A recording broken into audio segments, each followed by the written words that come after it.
ნოვოროსიისკის საზღვაო პორტი კრასნოდარის მხარეში ახლა ყველაფერია რუსეთისთვის. ეს არის ერთადერთი პორტი, საიდანაც რუსეთს შეუძლია ნავთობისა და მარცვლეულის გატანა შავი ზღვისა და აზოვის ზღვის გავლით, დანარჩენ მსოფლიოში. შავი ზღვის ფლოტის ახალი სახლია, მას შემდეგ რაც ის ყირიმის სევასტოპოლის პორტიდან გააძევეს. თუ ნოვოროსიისკი დაეცემა, რუსეთის საზღვაო ძალების დარჩენილი ნაწილი უკრაინაში მასთან ერთად დაეცემა. უკრაინამ ეს იცის, მან ახლახან ძლიერად დაარტყა ნოვოროსიისკს. გიგანტურმა ცეცხლის ბურთებმა ნოვოროსიისკი მნიშვნელოვანი ობიექტები რუკიდან გააქრეს. უკრაინამ ახლახან გაანადგურა პორტი და ამასთან ერთად დაინგრა სასიცოცხლო ხაზი, რომელიც რუსეთის საომარი მანქანის გულს ამუშავებდა. გუშინ ღამით უკრაინის თავდაცვის ძალებმა უნიკალური ოპერაცია ჩაატარეს ნოვოროსიისკის საზღვაო ბაზაზე. რუსეთის ფლოტის ბოლო მთავარი სიმაგრე შავ ზღვაში. ფრონტის ხაზიდან 300 კილომეტრზე მეტი დაშორებით განაცხადა უკრაინის პრეზიდენტმა ვოლოდიმირ ზელენსკიმ 12 აგვისტოს X-ზე გამოქვეყნებულ პოსტში. უკრაინამ თავი არ შეიკავა. რეაქტიული საჰაერო დრონები, უპილოტო საზღვაო სისტემები და ნეპტუნის რაკეტების მთელი არმია ერთ სამიზნეს მიადგა. დაანგრიეს ყველაფერი, პიერებიდან საჰაერო თავდაცვის პოზიციებამდე და საზღვაო პორტის ინფრასტრუქტურამდე. ნოვოროსიისკი შოკშია. მეზღვაურები და პორტის მუშები ძლივს იჯერებენ, რომ უკრაინის შეტევა არა მხოლოდ პორტის დაცვას გადალახა, არამედ ასეთი დიდი ზიანის მიყენებაც შეძლო. და ეს ტკივილი ყველაზე მძაფრად იგრძნობა იმ ერთ აქტივში, რომელსაც ვლადიმირ პუტინი რუსეთისთვის ომის მომგებლად მიიჩნევდა, შავი ზღვის ფლოტში. ამ ფლოტისთვის ძალიან მძიმე ღამე იყო. უკრაინის უწყვეტმა ღამის შეტევამ რუსეთის 4 სამხედრო გემი თამაშიდან ამოაგდო, რაც უზრუნველყოფს, რომ რუსეთი ვეღარასდროს გამოიყენებს მათ უკრაინის დასაშინებლად, შავ ზღვაში ან რაკეტების გასაშვებად უკრაინის ტერიტორიაზე. ევრომაიდან პრესის ინფორმაციით უკრაინამ დააზიანა პროექტ 11356-ის 2 ფრეგატი. უკრაინის დარტყმების შემდეგ ადმირალ ესენი და ადმირალ მაკაროვი, რომლებიც რუსეთის შავი ზღვის ფლოტში ერთ-ერთი უახლესი სარაკეტო კრეისერებია, იწვიან. ორივე ხომალდი სასიკვდილოა. შეუძლიათ კალიბრის ფთოსანი რაკეტების გაშვება, რომელთა მოქმედების რადიუსი 2500 კილომეტრამდეა. შეუძლიათ 450 კილოგრამიანი საბრძოლო თავების გადატანა. ასევე მიიჩნევა, რომ ბირთვული იარაღის დარებაც შეუძლიათ. ეს გემები რუსეთის საზღვაო სტრატეგიის მთავარი ნაწილია, რომელსაც შავ ზღვაში იძულებულია მისდიოს. ეს გემები უკრაინისგან რაც შეიძლება შორს გავდეთ და შორიდან დაარტყან. უკრაინასაც შეუძლია დისტანციიდან დარტყმა. მან ეს ახლახან დაამტკიცა და რუსეთის ორმა საუკეთესო სარაკეტო კრეისერმა საკუთარი წამლის მწარე გემო იგემა. ეს 2 კრეისერი ერთადერთი სარაკეტო გემი არ არის, რომელსაც უკრაინამ ღამის შეტევისას დაარტყა. ასევე ჩაიძირა ბაიანემის მცირე სარაკეტო გემი. ასევე შეუძლია კალიბრის ტიპის ფთოსანი რაკეტების გაშვება. ეს გემი შეიძლება ისეთივე ახავე ახალი და ბრწყინვალე არ იყოს, როგორც პროექტ 11356-ის 2 ფრეგატი, რომელსაც უკრაინამ დაარტყა, მაგრამ ის პუტინის რაკეტებით დატვირთული სტრატეგიისთვის არანაკლებ მნიშვნელოვანია. და ბოლოს, როგორც სასიამოვნო ბონუსი, უკრაინამ ასევე გაანადგურა საპატრულო გემი ვასილი ბიკოვი, რომელსაც ადრე უკრაინის დრონები ესტუმრნენ. ეს ხომალდი შეიძლება ყველაზე მნიშვნელოვანი არ იყოს იმ რუსულ სამხედრო გემებს შორის, რომლებიც აგვისტოს 12-ის დილის საათებში დაარტყეს, მაგრამ თავად ის ფაქტი, რომ გემი დაზიანდა, კიდევ უფრო გაამყარებს იმ გზავნილს, რომელიც უკრაინამ პუტინს თავში ჩააჭედა. შავი ზღვის ფლოტი ნოვოროსიისკში აღარ არის უსაფრთხო. დაივიწყეთ ეს. ნოვოროსიისკი თვითონაც აღარ არის უსაფრთხო. გემების გარდა არის ხანძარიც. კადრები უკვე ვრცელდება Telegram-სა და X-ზე, დამოუკიდებელი რუსული მედია საშუალებების მიერ, რომლებიც ყველაფერს რისკავენ, რათა აჩვენონ რა ხდება სინამდვილეში, როცა რუსეთი ამტკიცებს, რომ უკრაინული დრონების შეტევა მოიგერია. Excelonova Plus აქვს ფოტოები და ვიდეოები ნოვოროსიისკში უკრაინის დარტყმით გამოწვეული მასიური ხანძრის შესახებ. ერთ-ერთ ვიდეოში ჩანს დარტყმის მომენტი, როცა ვისმენთ კორის გამაკროვებელ აფეთქებას, რომელიც ისმის მაშინ, როცა უკრაინის ერთ-ერთი ჭურვი მიზანს აღწევს. ყირიმის ქარის Telegram არხი კიდევ უფრო მეტ ინფორმაციას ავრცელებს ხანძრებზე, სატელიტურ სურათებზე დაკრნობით. უკრაინის დრონებმა და რაკეტებმა ცეცხლი გააჩინეს სამხედრო ნავსადგურში, სადაც შავი ზღვის ფლოტის გემები დგას, ადმინისტრაციულ შენობაში და პორტში მდებარე შეზღარის ნავთობის ტერმინალის ნავმისადგომზე. შესაძლოა სწორედ იმ ტერმინალში შენახული ნავთობი, ან ის ტანკერები, რომლებიც ამ ნავთობს აგროვებდნენ, იყოს ის საწვავი, რომელიც ცეცხლს აძლევს ძალას რუსეთის ყველაზე მნიშვნელოვან შავი ზღვის პორტში. მიზანმიმართული და სასტიკი ზიანია მიყენებული. ესეც კი საკმარისი იქნებოდა, რომ ყველა სათაური დაეკავა. თუმცა განსაკუთრებული სწორედ თვითონ თავდასხმა. ეს არ იყო სტანდარტული უკრაინული დრონით თავდასხმა პირიქით. როგორც ზელენსკიმ თავად აღნიშნა, უკრაინამ პრაქტიკულად ყველაფერი გამოიყენა, რომ ნოვოროსიისკში შედეგისთვის მიეღწია. ეს იყო მასშტაბური იერიში, რომელშიც 400 დრონი მონაწილეობდა. ეს იყო ერთ-ერთი ყველაზე მასშტაბური იერიში, რომელიც უკრაინამ ომის განმავლობაში განახორციელა და ისევა ქვეყნის ისტორიაში, როგორც ერთ-ერთი ყველაზე შთამბეჭდავი კოორდინირებული თავდასხმა. უკრაინამ ახლახან შექმნა საკუთარი სტრატეგია საჰაერო და საზღვაო ძალების გაერთიანებით, რათა რუსეთს ყველაზე მტკივნეულ ადგილას დაერტყა და ჩვენ ზუსტად ვიცით, რომელი იარაღი გამოიყენეს ამისთვის. უკრაინის პოლიანაიციას სარაკეტო დრონი ამ ოპერაციის ვარსკვლავი იყო. რეაქტიული ძრავით აღჭურვილი და 650 კილომეტრამდე მანძილზე ფრენის უნარის მქონე სისტემა 100 კილოგრამიან ტვირთს ატარებს და მისი საკრუიზო სიჩქარე 900 კმ/სთ-ია. მიწიდან სულ რაღაც 15 მეტრის სიმაღლეზე ფრენისას მისი შეჩერება ტრადიციული საჰაერო თავდაცვის სისტემებით უკიდურესად რთულია. უკრაინამ ზუსტად იცოდა რა საკეთებდა, როდესაც ეს დრონი გამოიყენა და საქმე მხოლოდ იმაში არ არის თუ რამდენად ძლიერად შეუძლია ამ დრონულ რაკეტას დარტყმა. პალეანიცია უკრაინაში ტრადიციული პურის სახელწოდებაა. ნოვოროსიისკი რუსეთის მარცვლეულის მთავარი საექსპორტო პორტია. პურიდან პურამდე ნოვოროსიისკი ფერფლად იქცა. პალეანიცია აღმოჩნდა ერთ-ერთი იმ 15 სხვადასხვა იარაღის სისტემიდან, რომელთაგან თითოეული უკრაინაშია დაპროექტებული, შექმნილი და წარმოებული, რომლებიც ნოვოროსიისკზე ღამის შეტევისას გამოიყენეს. კიევ-პოსტი დანარჩენებს აღწერს თავის 13 აგვისტოს ანგარიშში. პალეანიციასთან ერთად საჰაერო დრონების ფრონტზე იყვნენ მიშ, სიჩენგი, ტრასტი, ბობერტი, დოუბუში, კარიოკი, რამზეი, ფაიერპოინტი და ლიუჩი დრონები. რუსეთის საჰაერო თავდაცვას არ ექნებოდა წარმოდგენა რა დაემიზნებინა პირველ რიგში, რადგან უკრაინამ თავისი შორმანძილზე მოქმედი დრონების პროექტების ნამდვილი მასშტაბი გამოავლინა და პუტინს აჩვენა რამდენად შორს წავიდა ქვეყანა, რომელსაც თითქოს არასდროს შეეძლო რუსეთზე დარტყმა. უკრაინამ პალეანიციას გარდა სხვა დრონ-სარაკეტო ჰიბრიდული სისტემებიც გამოიყენა, მათ შორის იყო პეკლო. პირველად ეს დრონ-სარაკეტო უკრაინის ძალებს 2024 წლის დეკემბერში მიეწოდათ. მას შეუძლია 700 კილომეტრამდე მანძილის დაფარვა და მაქსიმალური სიჩქარე აქვს, რომელიც საათში ამავე მანძილს შეესაბამება. პარსი მსგავსია და მასაც შეუძლია 800 კილომეტრამდე მანძილის დაფარვა. ის ატარებს საბრძოლო ქობინს, რომლის წონა 50-დან 100 კილოგრამამდეა, ხოლო სამიზნეებისკენ ტურბორეაქტიული ძრავებით მიემართება. თითქოს დრონები და დრონ-სარაკეტო ჰიბრიდები საკმარისი არ იყო უკრაინამ ბრძოლაში თავის შორი მოქმედების ნეპტუნის რაკეტების ჩართო.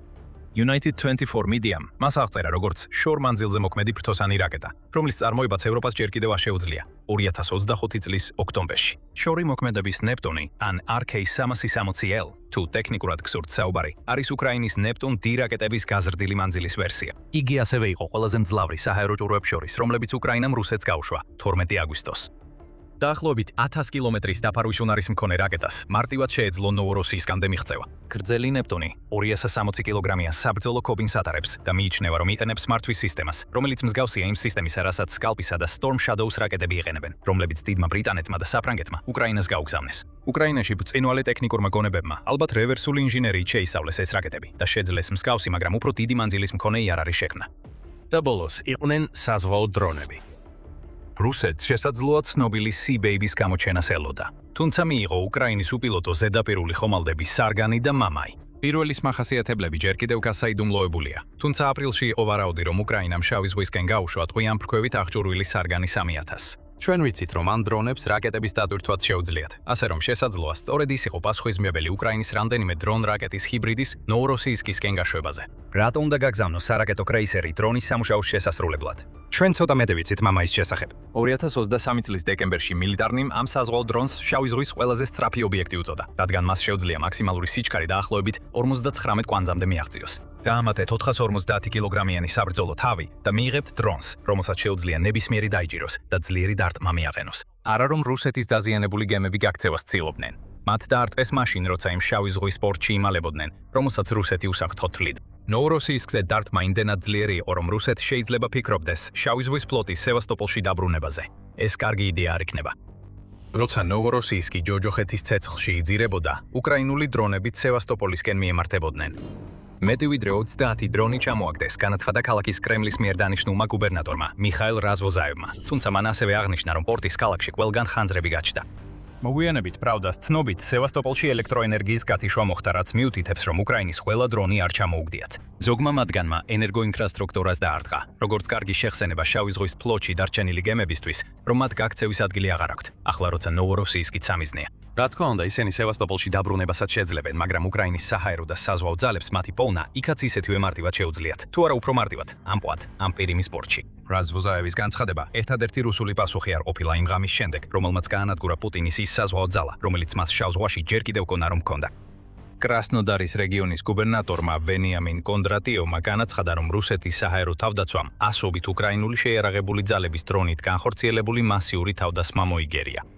მოიცადა ერთი წამით რა, როგორ მოიგერიეთ ისინი. ფიზიკურად გაუშვით მათზე სარაკეტო კრეისერები და პერები და პორტი, იმიტომ რომ ეს ერთადერთი მიზეზია, რაც შეიძლება მოვიფიქროთ, თუ რატომ არის ისინი ცეცხლში, იმ დრონების გამო, რომლებიც თითქოს მოიგერიეთ. შეიძლება რუსეთის საჰაერო თავდაცვის პრობლემები მართლა ასეთ სერიოზულია. კონტრატევმა არ ახსენა არც დამწვარი პორტი და არც განადგურებული გემები.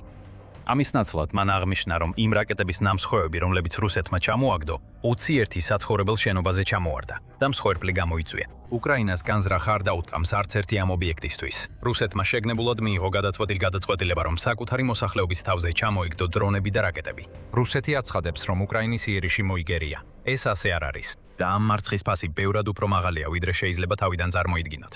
ნოვოროსიისკი უბრალოდ რიგითი პორტი არ არის, ის ყველაფერია რუსეთისთვის შავ ზღვაში. მაგრამ სანამ უფრო დეტალურად აგიხსნით, შეგახსენებთ, რომ სამხედრო შოუს უყურებთ. თუ ჩვენს არხზე ინფორმაციას იღებთ, კიდევ ბევრი ვიდეო გველოდება წინ. არ დაგავიწყდეთ არხის გამოწერა და შეტყობინებების ჩართვა, რომ არც ერთი ვიდეო არ გამოგრჩეთ. დავიწყებთ იმით, რაც უკვე რამდენჯერმე გვიხსენებია. ნოვოროსიისკი შავი ზღვის ფლოტის ახალი სახლია. რუსეთს არასდროს სურდა, რომ ამ პორტში თავისი სამხედრო გემები დაეყენებინა. მას სევასტოპოლიდან ნოვოროსიისკში გადასვლა იძულებით მოუწია უკრაინის დამანგრეველი კამპანიის გამო, რომელმაც გაანადგურა. ან სერიოზულად დააზიანა ფლოტის დაახლოებით მე-13, რომელიც პუტინს ეგონა, რომ შავ ზღვაზე დომინირებდა. უკრაინის მიერ მიყენებული ზიანის დიდი ნაწილი 2023 წლის ბოლოსთვის უკვე მიყენებული იყო, რამაც გამოიწვია გადაწყვეტილება, რომ შავი ზღვის ფლოტის მთავარი ბაზა ნოვოროსიისკში გადაეტანათ. 2024 და 2025 წლებში სამხედრო გემებმა სრულიად საპირისპირო გააკეთეს იმისგან, რისთვისაც ისინი აშენებული იყვნენ. ისინი უკრაინიდან რაც შეიძლება შორს გადიოდნენ ზღვაში, რის შედეგადაც 2025 წლის შუა პერიოდში სევასტოპოლის შავი ზღვის ფლოტისგან პრაქტიკულად მიტოვებული დარჩა. ნოვოროსიისკი იყო სასოწარკვეთილი არჩევანი. დიახ, ეს უზარმაზარი პორტია, მაგრამ ის აშენებულია სავაჭრო გემებისთვის და არა საბრძოლო გემებისთვის. მას არ აქვს სარემონტო ინფრასტრუქტურა და არ გააჩნია მშრალი დოკი. ნოვოროსიისკი ასევე უფრო რთულ ზღვის პირობებს ექვემდებარება, როგორც აღნიშნავს Defense Viewpoint-ი, რაც თავის მხრივ ქმნის ტექნიკური მომსახურების პრობლემებს. თუმცა რუსეთს სხვა არჩევანი არ ჰქონდა. უკრაინის თავდასხმამდე რუსეთი ამუშავებდა გეგმებს შავი ზღვის ფლოტის სევასტოპოლში დარჩენილი სარდლობისა და მართვის დანაყოფების ნოვოროსიისკში გადატანაზე. ამის შესახებ წერს კიევი ინდეპენდენტი, რომლის თქმითაც დათრგუნული ოფიცრები ფაქტობრივად იძულებულნი იყვნენ მოითხოვათ თავიანთი ოჯახების გადაყვანა და გაეყიდათ ქონება, რომელიც ვერ წაიღებდნენ გადაყვანამდე. ამ ყველაფერში ერთადერთი დადებითი ის იყო, რომ ნოვოროსიისკი მიუხედავად იმისა, რომ ნამდვილად არ იყო უკრაინის დრონებისა და რაკეტების მოქმედების ზონის მიღმა, უფრო უსაფრთხოდ ითვლება სევასტოპოლთან შედარებით. ერიმიომის ზონაა და ასეა უკვე გარკვეული დროა. ნოვოროსიისკში კი შავი ზღვის ფლოტის მასიური თავდასხმის ქვეშ მოხვედრის და გემების განადგურების ტელეპორტის დაწვის ალბათობა ნაკლები იყო. ეჰემ. ეს რუსეთს და მის დასუსტებულ ფლოტს კარგად არ გამოუვიდა. ნოვოროსიისკი აღარ არის უსაფრთხო. 300 კილომეტრი პრაქტიკულად არაფერია უკრაინის ახალი თაობის დრონებისთვის, რაკეტებისთვის და საზღვაო უპილოტო ხომალდებისთვის. პორტი მიუწვდომელი არ არის. უბრალოდ უკრაინას ცოტა მეტი დრო სჭირდება, რომ თავისი საცეცხლე ძალა მიაწვდინოს. და ახლა როცა ვნახეთ, რამდენად მასშტაბური შეიძლება იყოს უკრაინის იერიში ნოვოროსიისკზე, შეგვიძლია დარწმუნებით ვთქვათ, რომ უკრაინა შავ ზღვაში იმარჯვებს. ეხლა რუსეთის ფლოტს მხოლოდ ის დარჩა, რომ თავისი შენცირებული სარაკეტო კრეისერების იმედად იყოს და შორიდან განახორციელოს შეტევები. და როცა ამ კრეისერებიდან რომელიმეს დააზიანებენ, ის იმ პორტშია, სადაც არ არის საკმარისი სარემონტო ინფრასტრუქტურა, რომ ისევ მწყობში დააბრუნო. ნელ-ნელა ნოვოროსიისკი შეიძლება რუსეთის შავი ზღვის ფლოტის დასასრული გახდეს. მაგრამ როგორც არ უნდა იყოს ეს მტკივნეული პუტინისთვის და მისი კრემლის თანამძრახველებისთვის, არსებობს კიდევ ერთი ბევრად უფრო სერიოზული პრობლემა, რომელსაც რუსეთს მოუწევს გაუმკლავდეს. ნოვოროსიისკი ძირითადად სავაჭრო პორტია. და როდესაც ასეთი პორტი იწვის, რუსეთი ვერ ახერხებს თავისი ნავთობისა და მარცვლეულის გატანას დანარჩენ მსოფლიოში, რაც ნიშნავს, რომ კრემლის საომარი ბიუჯეტი კარგავს დიდ თახებს. რუსეთი ნოვოროსიისკს იყენებდა როგორც თავისი ჭრილოვანი ფლოტის კვანძს უკრაინაში შეჭრის განმავლობაში. Ballast markets. 2024 წლის ძირითადი სტატისტიკას გვთავაზობს და იუწყება, რომ ნოვოროსიისკი გემების მოძრაობის მიხედვით სოფლიოში 77 უდიდესი პორტია. 2024 წელს პორტში დაახლოებით 4468 გემის შემოსვლა დაფიქსირდა. მათგან 1568 ნავთობის ტანკერი იყო. შეიძლება გახსოვთ, ადრე შევწკარის ნავთობის ტერმინალი ვახსენეთ. დაიმახსოვრეთ ეს ტერმინალი, რადგან მალე მნიშვნელოვანი გახდება. Ballast markets-ის ცნობით ნოვოროსიისკის მთავარი პროდუქტი ნედლი ნავთობია, რომელიც ყველა გემის შემოსვლის 45%-ს შეადგენს. დამუშავებული ნავთობპროდუქტები შემდეგია: გემების შემოსვლის 25%-ით. შემდეგ მოდის მარცვლეული, ქვანახშირი და ლითონები. თითოეული მათგანი გემების შემოსვლის 15%-ს შეადგენს. ეს არის სავაჭრო პორტი. და ეს არის პორტი, სადაც დაფიქსირებული მოძრაობის 75% რუსეთის ჩრდილოვანი ფლოტიდან მოდის. ყოველ წელს მილიარდობით დოლარის ღირებულების საქონელი გადის ნოვოროსიისკის გავლით. ამ ვაჭრობით მიღებული შემოსავალი კრემლს შეუძლია დაბეგროს და ეს ფული რუსეთის საომარ ძალისხმევაში მიედინება. ეხლა გაიხსენეთ შესკარისი. შავი ზღვის ფლოტის სამხედრო გემის გარდა, რომელიც უკრაინამ 12 აგვისტოს გაანადგურა, სწორედ ამ ნავთობის ტერმინალმა შეიძლება მიიღო ყველაზე მძიმე დაზიანება ღამის დარტყმის შედეგად. მილიტარნი უწყება, რომ იმ ხანძრებიდან ბევრი, რომელთა შესახებაც გესაუბრეთ, სწორედ ამ ნავთობის ტერმინალის მიმდებარე ტერიტორიაზე ფიქსირდება. ეს ნიშნავს, რომ უკრაინამ ახლახან გაანადგურა ნოვოროსიისკის ის ნაწილი, რომელიც სპეციალურად სანქცირებულ გემებზე არალეგალური ნავთობის დატვირთვას ემსახურებოდა. შეშკარის ტერმინალი რუსეთის ნავთობის კომპანია Transneft's მთავარი ნავთობსადენების საბოლოო წერტილია და ის ნოვოროსიისკის ორ უმნიშვნელოვანეს სამრეწველო ობიექტთაგან ერთ-ერთია. მეორეა გროზოვაია, რომელიც დაახლოებით 12 კილომეტრითაა დაშორებული. შეშკარის ტერმინალს წელიწადში 75 მილიონი ტონის გამტარუნარიანობა აქვს, ასევე მასიური რეზერვუარების პარკი, რომელიც 1 წერტილი 28 მილიონ კუბურ მეტრ ნავთობს იტევს. თუ ფსონებს ვსდებდით, ვიტყოდით, რომ ახლა ნოვოროსიისკში ამოსული ცეცხლი გამოწვეულია იმით, რომ უკრაინამ პირდაპირი დარტყმები მიაყენა ამ რეზერვუარების პარკს. და ეს პრობლემაა რუსეთისთვის. რაც უფრო მეტი ნავთობი იწვის, მით ნაკლები ფული ურჩება ომის მანქანის დასაფინანსებლად. შესკარისის გათიშვით, რუსეთის ნავთობისა და ნავთობპროდუქტების ვაჭრობის 70%-მდე პირდაპირ კვამში იფანტება, სანამ რუსეთი ცეცხლს არ ჩააკრობს და შეკეთებას არ მოახდენს. მაგრამ პრობლემა კიდევ უფრო მძიმდება, როცა უფრო ახლოდან დააკვირდები. ნავთობის ტერმინალთან ერთად უკრაინის დრონების იერიშმა ნოვოროსიისკში მარცვლეულის ორი ტერმინალიც გათიშა. ამის შესახებ ითხოვინება Reuters-ი, რომელიც აღნიშნავს, რომ ეს ტერმინალები რუსეთის უდიდესებს შორისაა. ერთ-ერთ მათგანს წელიწადში 8.5 მილიონი ტონის გამტარუნარიანობა აქვს, განუცხადა ანონიმურმა წყარომ გამოცემას და აღნიშნა, რომ ტერმინალს ოპერაციების შეჩერება მოუწია, სანამ უკრაინის დრონებისა და რაკეტების მიერ მიყენებულ ზიანს გამოიძიებენ. მეორე ტერმინალი წელიწადში 7.1 მილიონ ტონა მარცვალს ამუშავებს და ზიანის გამო ოპერაციების შეჩერება მოუწია. ეს არის მილსადენი, რომელიც მთლიანობაში 15.6 მილიონ ტონა რუსეთის მარცვლეულის ექსპორტს ამუშავებს და რომელიც სულ ახლახან ერთ ღამეში მთლიანად გაჩერდა. რაც აგვისტოს 11-ის ღამეს და 12 აგვისტოს გამთენიისას ვიხილეთ, იყო უკრაინის ერთ-ერთი ყველაზე შთამბეჭდავი დარტყმა რამდენიმე მიზეზის გამო. 15 სხვადასხვა იარაღის სისტემას შორის კოორდინაციის ასეთი დონე მართლაც გასაოცარი. უკრაინამ წარმოაჩინა თავისი შორ-მანძილზე მოქმედი შესაძლებლობების დიდი ნაწილი, თუმცა რა თქმა უნდა, არა ყველაფერი. და ეს გააკეთა ისე, რომ ერთდროულად რუსეთს მკაფიო გზავნილი გაუგზავნა და ასევე წარმოაჩინა უკრაინის მზარდი უნარი, განახორციელოს კოორდინირებული შორ-მანძილზე დარტყმები. შემდეგ არის ის, თუ რას დაარტყა უკრაინამ. შავი ზღვის ფლოტი კიდევ უფრო დასუსტდა, რაც კიდევ უფრო აძლიერებს უკრაინის პრეტენზიას შავი ზღვის კონტროლზე. მაგრამ ამაზე უფრო დარტყმას აქვს მეორე ფენა, ფენა, რომელმაც სავარაუდოდ უკვე მილიონობით დოლარი დაუჯდა რუსეთს და ეს მინიმალური შეფასებაა. ნავთობი დაიწვა. მარცვლეულის და ნავთობის ტერმინალები დაზიანებისა და ცეცხლის გამო დაიხურა. რუსეთის საჰაერო თავდაცვამ მის ყველაზე მნიშვნელოვან შავი ზღვის პორტში ვერაფერი გააკეთა ამის შესაჩერებლად. ნოვოროსიისკი ახლა უკვე სამიზნედ იქცა და უკრაინა სულ უფრო უკეთესად ახერხებს შორ-მანძილზე მიზნების დაზიანებას. რუსეთი ჩააკრობს ცეცხლს, ჩაატარებს შეკეთებასაც, მაგრამ ისიც ეწოდინება, რომ ეს ყველაფერი წამში შეიძლება წყალში ჩაიყაროს, თუ უკრაინა გადაწყვეტს მსგავსი თავდასხმა კვლავ განახორციელოს. ეხლა მიზანია ნოვოროსიისკი რუსეთისთვის ისეთივე უსარგებლო გახდეს, როგორიც სევასტოპოლი. უკრაინას აქვს როგორც საჰაერო, ისე საზღვაო შესაძლებლობები, რომ ეს მოახერხოს, რადგან ოდესღაც უსაფრთხო ნავსადგური ახლა რუსეთის მორიგ ობიექტად იქცა, რომელიც იძულებულია ჩაერთოს ომში, რომელიც პუტინის დაპირებით უკრაინასთან საზღვარს არასდროს გადაკვეთდა. პუტინის რეპუტაცია როგორც რუსეთის დიდი დამცველის კიდევ ერთხელ შეილახა. უკრაინა უბრალოდ აგრძელებს Wildberries-ზე ნადირობას. რუსეთის უმსხვილესი ონლაინ გაყიდვების კომპანიის საწყობები და ლოგისტიკური ინფრასტრუქტურა კვლავ იწვის, რადგან უკრაინა მათზე დრონების სეტყვას აკრის. კომპანიის გენერალური დირექტორი გაცეცხლებულია. რუსი მეწარმეები, რომლებიც თავიანთ ბიზნესს Wildberries-ზე ამყარებენ და მომხმარებლები, რომლებიც საიტიდან ყიდულობენ, კიდევ უფრო მეტად გაბრაზებულები არიან. რაც შეეხება პუტინს, ის შეშფოთებულია და ასეც უნდა იყოს.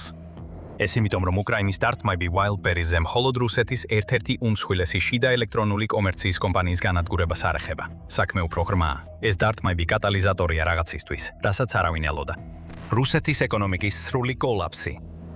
ჯერ რიაზანში გადავდივართ. ამ ქალაქში, რომელიც რუსეთის დედაქალაქ მოსკოვიდან მხოლოდ რამდენიმე ასეული კილომეტრითაა დაშორებული, მდებარეობს Wildberries-ის მეხუთე ყველაზე დიდი ლოგისტიკური ჰაბი. ან შეიძლება ვთქვათ, მდებარეობდა. ეხლა იქ არ არის. ჰაბი, რომელიც იმ კომპანიის უზარმაზარი ქსელის ნაწილია, რომელსაც ხშირად რუსეთის ამაზონად მოიხსენიებენ, ნანგრევება და აქცეული მას შემდეგ, რაც უკრაინული დრონების გამანადგურებელმა დარტყმამ ის ნაწილებად აქცია. შავი კვამლის საწყობზე თავდასხმის შემდეგ აიწია, რომელიც იმდენად ძლიერი იყო, რომ შენობის სახურავი გაანგრია და ახლომდებარე ნავთობგადამამუშავებელი ქარხანაც კი აალდა. გადაუდებელი ევაკუაცია გამოცხადდა. Wildberries-ის თანამშრომლები ევაკუირებულნი იქნენ და რამდენიმე დაშავებულიც დაფიქსირდა. მაგრამ უკრაინისთვის მთავარი სათაური ის იყო, რომ Wildberries-ეს თავდასხმა მილიონების, შესაძლოა მილიარდებიც კი დაუჯდა. ეს თავდასხმა კი უფრო დიდი სტრატეგიის ნაწილი იყო, რომლის მიზანიც იყო პარალიზება იმ რუხი ბაზრის გიგანტისა, რომელიც რუსეთის საომარ ეკონომიკაში ბევრად უფრო დიდ როლს ასრულებს, ვიდრე პუტინი ოდესმე აღიარებს. რაც რიაზანში მოხდა, იგივე ხდება მთელ რუსეთში. Wildberries-ის ობიექტები ყველგან ნადგურდება. ციფრები განსხვავდება, მაგრამ შედეგი იგივეა. 2 აგვისტოს technology.org-მა გაავრცელა ინფორმაცია, რომ უკრაინამ წარმატებით დაარტყა Wildberries-ის 25 რუსულ საწყობიდან 11-ს. უკრაინის ახალმა ხმამ ეს რიცხვი 12-ად დაასახელა. სავარაუდოდ იმიტომ, რომ მათ გაითვალისწინეს აგვისტოს 3-ში ვლადიმირის რეგიონში მდებარე ობიექტზე განხორციელებული თავდასხმა, რომელიც technology.org-ის სტატიის გამოქვეყნების შემდეგ მოხდა. The New Voice of Ukraine-მა ასევე განაცხადა, რომ ვლადიმირში განხორციელებული დარტყმის შედეგად უკრაინამ კომპანიის 15 უდიდეს საწყობიდან 12 დააზიანა. რაც მიუთითებს იმაზე, რომ უკრაინა თავდაპირველად ყველაზე დიდ ობიექტებს ანადგურებს, შემდეგ კი დანარჩენებზე გადაინაცვლებს. სინამდვილეში უკვე ასე იქცევა. 4 აგვისტოს კიდევ ერთი თავდასხმა მოხდა. ამჯერად უკრაინის დრონებმა ზუსტად დაარტყეს Wildberries-ის 2 საწყობს. ასევე დაარტყეს კიდევ ერთ ლოგისტიკურ ობიექტს, რომელიც როგორც იუწყებიან, კომპანიის ქსელის ნაწილია, მოსკოვის მახლობლად. ამჯერად უკრაინამ დაარტყა საწყობებს თვერისა და სანქტ-პეტერბურგის რეგიონებში. ბოლო დარტყმა ნამდვილად შეაშფოთებს პუტინს. სანქტ-პეტერბურგი მისი მშობლიური ქალაქია. ეს არის ერთ-ერთი მარგალიტი რუსეთის გვირგვინში და ითვლება, რომ ეს ქალაქი ქვეყნის ერთ-ერთი ყველაზე კარგად დაცული ქალაქია მთელ ქვეყანაში. ამ ყველაფერს მნიშვნელობა არ ჰქონდა 4 აგვისტოს, რადგან როგორც ჩანს, არაფერი იყო გაკეთებული ქალაქის Wildberries-ის საწყობის დასაცავად. და მაშინაც კი, როცა ამ ვიდეოს ვქმნიდით, კიდევ უფრო მეტი დარტყმა ხდებოდა. 5 აგვისტოს გავრცელდა ინფორმაცია Wildberries-ის საწყობებზე თავდასხმების შესახებ თათარსტანსა და ტულაში. იმავე შედეგებით, რასაც ბოლო რამდენიმე კვირა ავხედავთ. მასიური ხანძრები, კვამლის სვეტები, გაუთხლელი რაოდენობის პროდუქცია, რომელიც Wildberries-ის მეშვეობით უნდა გაყიდულიყო, განადგურდა. იმ დროისთვის, როცა ამ ვიდეოს უყურებთ, უკრაინას შესაძლოა კიდევ უფრო მეტი დარტყმა კონდეს განხორციელებული. მიზეზი, რატომაც ზარალი ჯერ კიდევ ითვლება ისაა, რომ ის ყოველდღე იცვლება, რადგან უფრო მეტი საწყობი იწვის. 4 აგვისტოს 8AM აღნიშნა, რომ Wildberries-ის გამყიდველების პოტენციური ზარალი შესაძლოა უკვე 3.5 მილიარდ დოლარს აღწევდეს, საიდანაც არაფერი არ აუნაზღაურებია Wildberries გამყიდველებისთვის. კომპანიამ დაახლოებით 500,000 დოლარი დახარჯა კომპენსაციაზე, თუმცა ეს თანხა გადაეცა იმ ოჯახებს, ვინც უკრაინის თავდასხმების შედეგად დაშავდა ან დაიღუპა. მსხვერპლთა ხსენება მართლაც აჩენს შესაძლო მორალურ ნაცრისფერ ზონას. რუსეთი იდავებს, რომ შვიდობიანი მოსახლეობა იღუპება Wildberries-ზე თავდასხმებისას. ეს ნამდვილად ის არგუმენტია, რომელსაც Wildberries-ის აღმასრულებელი დირექტორი, რუსეთის უმდიდრესი ქალი და პუტინის მხარდამჭერი ტატიანა კიმი აყენებს. განცხადებაში, რომელიც იმდენადვე გავს უკრაინისადმი სასოწარკვეთილ თხოვნას შეწყვიტოს თავდასხმები, რამდენადაც თავდასხმების დაგმობას კიმმა განაცხადა. როცა გვიტევენ, ტერორისტები მალავენ თავიანთ ნამდვილ მოტივებს და გვადანაშაულებენ თითქოს და სამხედრო საკონლის გაყიდვაში. მაგრამ შეგიძლიათ შეხვიდეთ ნებისმიერ გლობალურ ბაზარზე, მაგალითად Amazon-ზე ან Alibaba-ზე და ნახოთ, გვაქვს თუ არა ის, რაც მათ არ აქვთ. ტერორისტების ქმედებებში არ არის ლოგიკა, საღი აზრი ან რაციონალობა და არც შეიძლება იყოს. ამ განცხადებაზე რამდენიმე რამ უნდა ითქვას კი. როცა სამხედრო საკონლის გაყიდვაზეა საუბარი, აქ არაფერია სავარაუდო. Wildberries-ი ამას აკეთებს, ამას წლები აკეთებს და მალე გაჩვენებთ, რამდენად ღმად მიდის ეს ამბავი. მაგრამ ყველაზე აბსურდული განცხადებებია გლობალურ ბაზრებზე მითითებები და ის, რომ უკრაინის დარტყმებს ლოგიკა არ აქვს. კიმ შეუძლია რამდენიც უნდა ისაუბროს Amazon-ზე და Alibaba-ზე, მაგრამ მოხერხებულად უგულებელობს იმ ფაქტს, რომ არც ერთს არ აქვს წარმომადგენლობა რუსეთში და მიუხედავად იმისა, რასაც ყიდიან, არც ერთი არ უჯერს აქტიურ მხარდაჭერას პუტინის უკრაინაში შეცვლის მცდელობას. რაც შეეხება ლოგიკის არქონას პირიქითა, აქ საკმაოდ ბევრი ლოგიკაა. რუსეთის ეკონომისტებიც კეთხვიან ამას, ისევე როგორც ჩვენ. ეხლა დაუბრუნდეთ იმ თემას, რომ თითქოს სამხედრო საკონელს ყიდიან, რასაც კიმი ამტკიცებს. Kiev Post-მა გამოაქვეყნა საინტერესო გამოძიება იმაზე, თუ რას ყიდის Wildberries დაახლოებით იმავე პერიოდში, როცა უკრაინამ დაიწყო Wildberries-ზე შეტევები. ამ დარტყმებამდე საკმარისი იყო სიტყვა დრონის ჩაწერა და Wildberries-ზე უზარმაზარი არჩევანი იყო დრონების, მათ შორის Mavic 3 და Mavic 4 მოდელების, რომლებიც მარტივად გარდაიქმნება FPV დარტყმის დრონებად. ასევე შეგეძლოთ გეპოვათ უამრავი კვადროკოპტერი, რომლებიც აღნიშნული იყო როგორც FPV. რაც აშკარა სიგნალია იმ ჯარისკაცებისთვის, ვინც ამ ტიპის დრონებს იყენებს ფრონტზე. თუ ცოტა უფრო ღრმად მოძებნიდით, შესაძლებელი იყო გეპოვათ ტვირთის დამჭერი და ბომბის ჩამგდები მექანიზმები ამ დრონებისთვის, რომლებიც ხშირად შეუმჩნევლ კატეგორიებში იყო დამალული, მაგალითად ელექტრონიკაში ან ავტონაწილებში. და Wildberries-ის ტანსაცმლის განყოფილებაში შორს ძებნა არ დაგჭირდებოდათ, რომ გეპოვათ ტაქტიკური აღჭურვილობა, მაგალითად გუნკერდის ჟილეტები, რომლებიც ჯავშან ჟილეტის ზემოდან იწმება და შეიძლება გამოიყენოთ ავტომატის მჭიდების შესანახად. Wildberries-ზე სპეციალური სამხედრო ოპერაციისთვისაც კი არსებობდა ცალკე კატეგორია. როგორც თქვით, უკრაინის მტკიცებაში არაფერია, სავარაუდო იმასთან დაკავშირებით, რასაც Wildberries ყიდის. თუმცა იმ პატარა მონაკვეთში წარსული დრო მიზეზით გამოვიყენეთ. Wildberries აქტიურად მუშაობს იმაზე, რომ ამ ნივთების კვალი თავისი ონლაინ მაღაზიიდან გააკროს. სავარაუდოდ იმისთვის, რომ გაამყაროს კი იმის მტკიცება. თითქოს უკრაინა ამტკიცებს, რომ სამხედრო ტექნიკა იყიდება, მაგრამ მტკიცებულება არ აქვს. 26 ივლისს Kiev Independent-მა გაავრცელა ინფორმაცია, რომ Wildberries-ზე გაყიდული სამხედრო საკონელი ძიების შედეგებში იფარება. ეს ნივთები ტექნიკურად ჯერ კიდევ არსებობს, მაგრამ Wildberries ცდილობს ისე წარმოაჩინოს, თითქოს ისინი აღარ არის. მომხმარებლებისთვის მათი პოვნა რომ გაართულოს. კერძოდ Wildberries-მა დაიწყო ისეთ საძიებო ტერმინების შედეგების დამალვა, როგორიცაა SVO, რაც რუსულად სპეციალური სამხედრო ოპერაციის აბრევიატურა. ეს სუსტი მცდელობაა იმის დასამალად, თუ რას ყიდდა პლატფორმა წარსულში და რას აგრძელებს გარედვას ახლაც. თუ კარგად მოძებნით. უკრაინის თავდასხმებამდე SVO-სთვის ყველაფრის ძიებისას 200,000-ზე მეტი შედეგი იძებნებოდა. წერს Moscow Times-ი. ახლა კი ნული, არაფერი. საერთოდ არაფერი. მაგრამ ერთი ხრიკია. სინამდვილეში Wildberries-მა უბრალოდ SVO-ს აბრევიატურა დააბლოკა. ყველა პროდუქტი, რომელიც ასეთ ძიებებზე უნდა გამოჩენილიყო, კვლავ ხელმისაწვდომია Wildberries-ზე, ამბობს United 24 Media. უბრალოდ სხვა საძიებო სიტყვები უნდა გამოიყენოთ, რომ იპოვოთ ისინი. გამოცემა ამბობს, რომ რუსულმა მედია საშუალებამ სახელად ბოგდაკმა ეს დაამტკიცა, როცა სხვა საკვანძო სიტყვებით იპოვა ჩაფხუტები, რომლებიც აღნიშნული იყო როგორც SVO-ში გამოცდილი. და SVO-ს შავსიაში შეყვანაც კი კარგად არ მუშაობს. SVO-ს საქონლის, SVO-ს მარაგებისა და SVO-ს აქსესუარების ძებნა მაინც იძლევა შედეგებს. თუ კი იმის მიზანია გაამყაროს თავისი არგუმენტი, რომ Wildberries-ზე დარტყმებს სამხედრო მიზანი არ აქვთ, მაშინ ის ამას კარგად ვერ ახერხებს ამ ნახევრად გაკეთებული მცდელობით, რომ დამალოს სამხედრო პროდუქცია, რომელიც მის პლატფორმაზე იყიდება. ისინი ისევ იქარიან, ისევ შეიძლება მათი პოვნა და ყიდვა როგორც ადრე, თუმცა ზოგიერთის პოვნა და ყიდვა მაინც შეიძლება. ბევრი ის რაც იყიდებოდა, ახლა მხოლოდ ფერკლია საწყობების ნანგრევებში. ეს ყველაფერი უკრაინის თავდასხმების გამო. ჩვენ აშკარად ვხედავთ სამხედრო მიზანს უკრაინის Wildberries-ზე თავდასხმებში, რაც პირდაპირ ეწინააღმდეგება იმის განცხადებებს, რომ ამ ყველაფერში ლოგიკა არ არის. მაგრამ ეს ბევრად უფრო ღრმაა, თითქმის იმ დონემდე, რომ სამხედრო ტექნიკის დაზრიდან მოღება ბონუსია და არა მთავარი მიზანი. უკრაინისთვის სწორედ ისაა ნამდვილი მიზანი, რაც ამ თავდასხმებმა რუსეთში გამოიწვია. ეკონომიკური ზიანი ისაა, რასაც უკრაინა ისწრაფვის და მართლაც მიაყენა ასეთი ზიანი. მაგრამ სანამ უფრო ღრმად შევალთ და გამოგვეთავთ რატო ცვლის Wildberries-ზე თავდასხმები ყველაფერს კრემლისთვის, შეგახსენებთ, რომ თქვენ უყურებთ სამხედრო შოუს. თუ ჩვენს არხზე იღებთ ინფორმაციას, არ დაგავიწყდეთ გამოწერა და შეტყობინებების ჩართვა, რომ ნახოთ მეტი ის, რასაც მომავალში შემოგთავაზებთ. Wildberries რუსეთის ეკონომიკისთვის სასიცოცხლოდ მნიშვნელოვანია. უდავოდ ბევრად უფრო მნიშვნელოვანი, ვიდრე კრემლი ოდესმე აღიარებდა. გაიხსენეთ, რომ ეს არის Amazon-ის რუსული ვერსია. და Amazon-ის მსგავსად Wildberries ძირითადად წარმოადგენს hubs ათასობით მეწარმისთვის, რომლებიც პლატფორმაზე გაყიდვებზე და სატყობებზე არიან დამოკიდებული, რათა შეინახონ და გაგზავნონ ის პროდუქტები, რასაც მათი მომხმარებლები ყიდულობენ. Wildberries მხოლოდ ონლაინ მაღაზია არ არის. ეს არის უზარმაზარი ლოგისტიკური ქსელი, რომელზეც რუსეთის ეკონომიკის დიდი ნაწილი არის დამოკიდებული. კომპანიის საწყობების სივრცის დაახლოებით 10% განადგურდა უკრაინის თავდასხმების შედეგად 29 ივლისისთვის, იმ მარაგთან ერთად რაც ამ სივრცეში ინახებოდა. ეხლა ეს პროცენტი ბევრად უფრო მაღალი იქნება, რადგან უკრაინის დაუღალავი თავდასხმები გრძელდება. გამყიდველები უკვე ვეღარ უძლებენ, რადგან დიდ ზარალს განიცდიან. ერთმა გამყიდველმა BBC-ს უთხრა, რომ თითქმის $13,000 პროდუქცია დაკარგა. სხვამ კი აღნიშნა, უკვე ყველა მხრიდან გვაზარალებენ.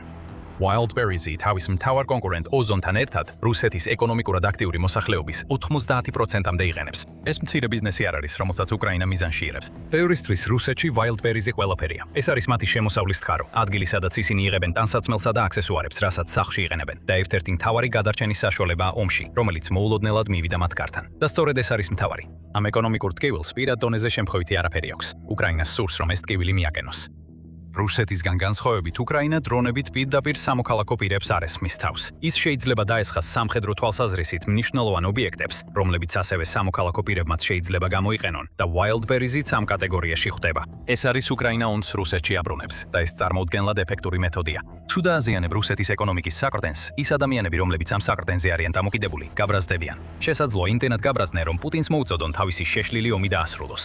გამყიდველები დიდ ზარალს იღებენ ახლა, როცა ასე ბევრი Wildberries-ის საწყობი იწვის. უკვე ვახსენეთ, 3.5 მილიარდი დოლარის განადგურებული მარაგი. ეს რა თქმა უნდა დააზიანებს Wildberries, მაგრამ ეს არის 3.5 მილიარდი დოლარი, რომელსაც პლატფორმის გამყიდველები ვერ მიიღებენ, რაც ასევე ნიშნავს, რომ ეს არის 3.5 მილიარდი დოლარი. ეს თანხა შეიძლებოდა დახარჯულიყო ისეთ საკითხებზე, როგორიცაა ბიზნესის შექმნა, თანამშრომლების დაქირავება, ან უბრალოდ იმ რუსების ოლდრიური ხარჯების დაფარვა, რომლებიც Wildberries-ზე იყვნენ დამოკიდებული საარსებო შემოსავლისთვის. Meduzas ინფორმაციით Wildberries-მა ცოტა ხნის წინ დაიწყო გარკვეული კომპენსაციის შეთავაზება თავის გამყიდველებისთვის, მაგრამ ეს დიდი არაფერია.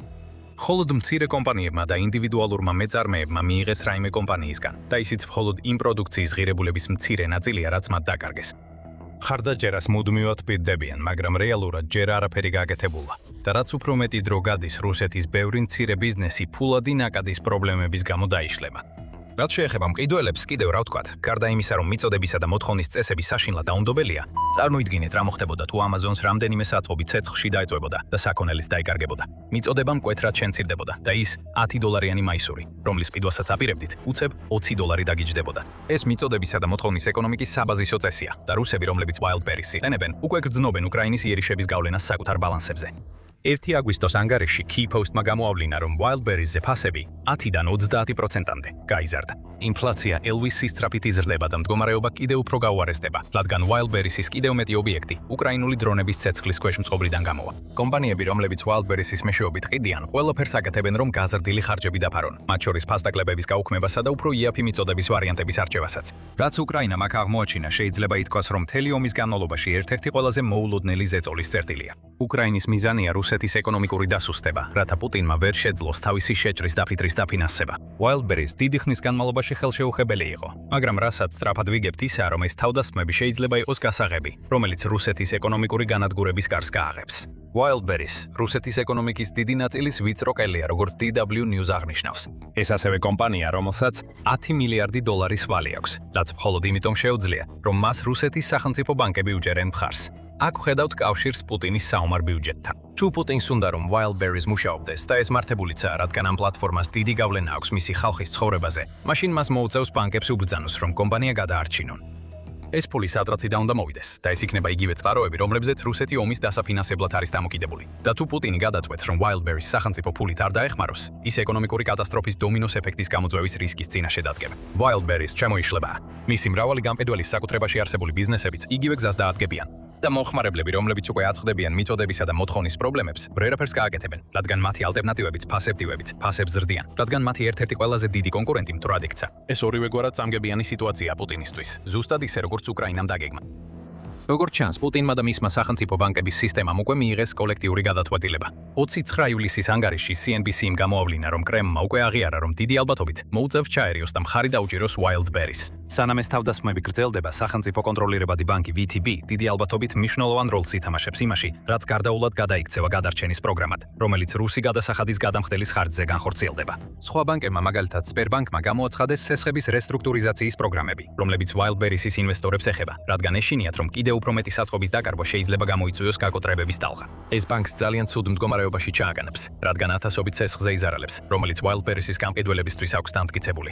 აგვისტოს 4-ის ანგარიშში Global Data-მ დაამატა, რომ კრემლი ახლა განიხილავს პროგრამებს მომწოდებლების მხარდასაჭერად, სავარაუდოდ იგივე მიზეზებით, როგორც Sberbank-ი. განეხილება რამდენიმე ვარიანტი. გამყიდველებს შეიძლება მისცენ უფლება სესხის გადახდა 1 წლით შეაჩერონ, რაც დარწმუნებული ვართ რუსეთის ბანკებს ძალიან მოეწონებათ.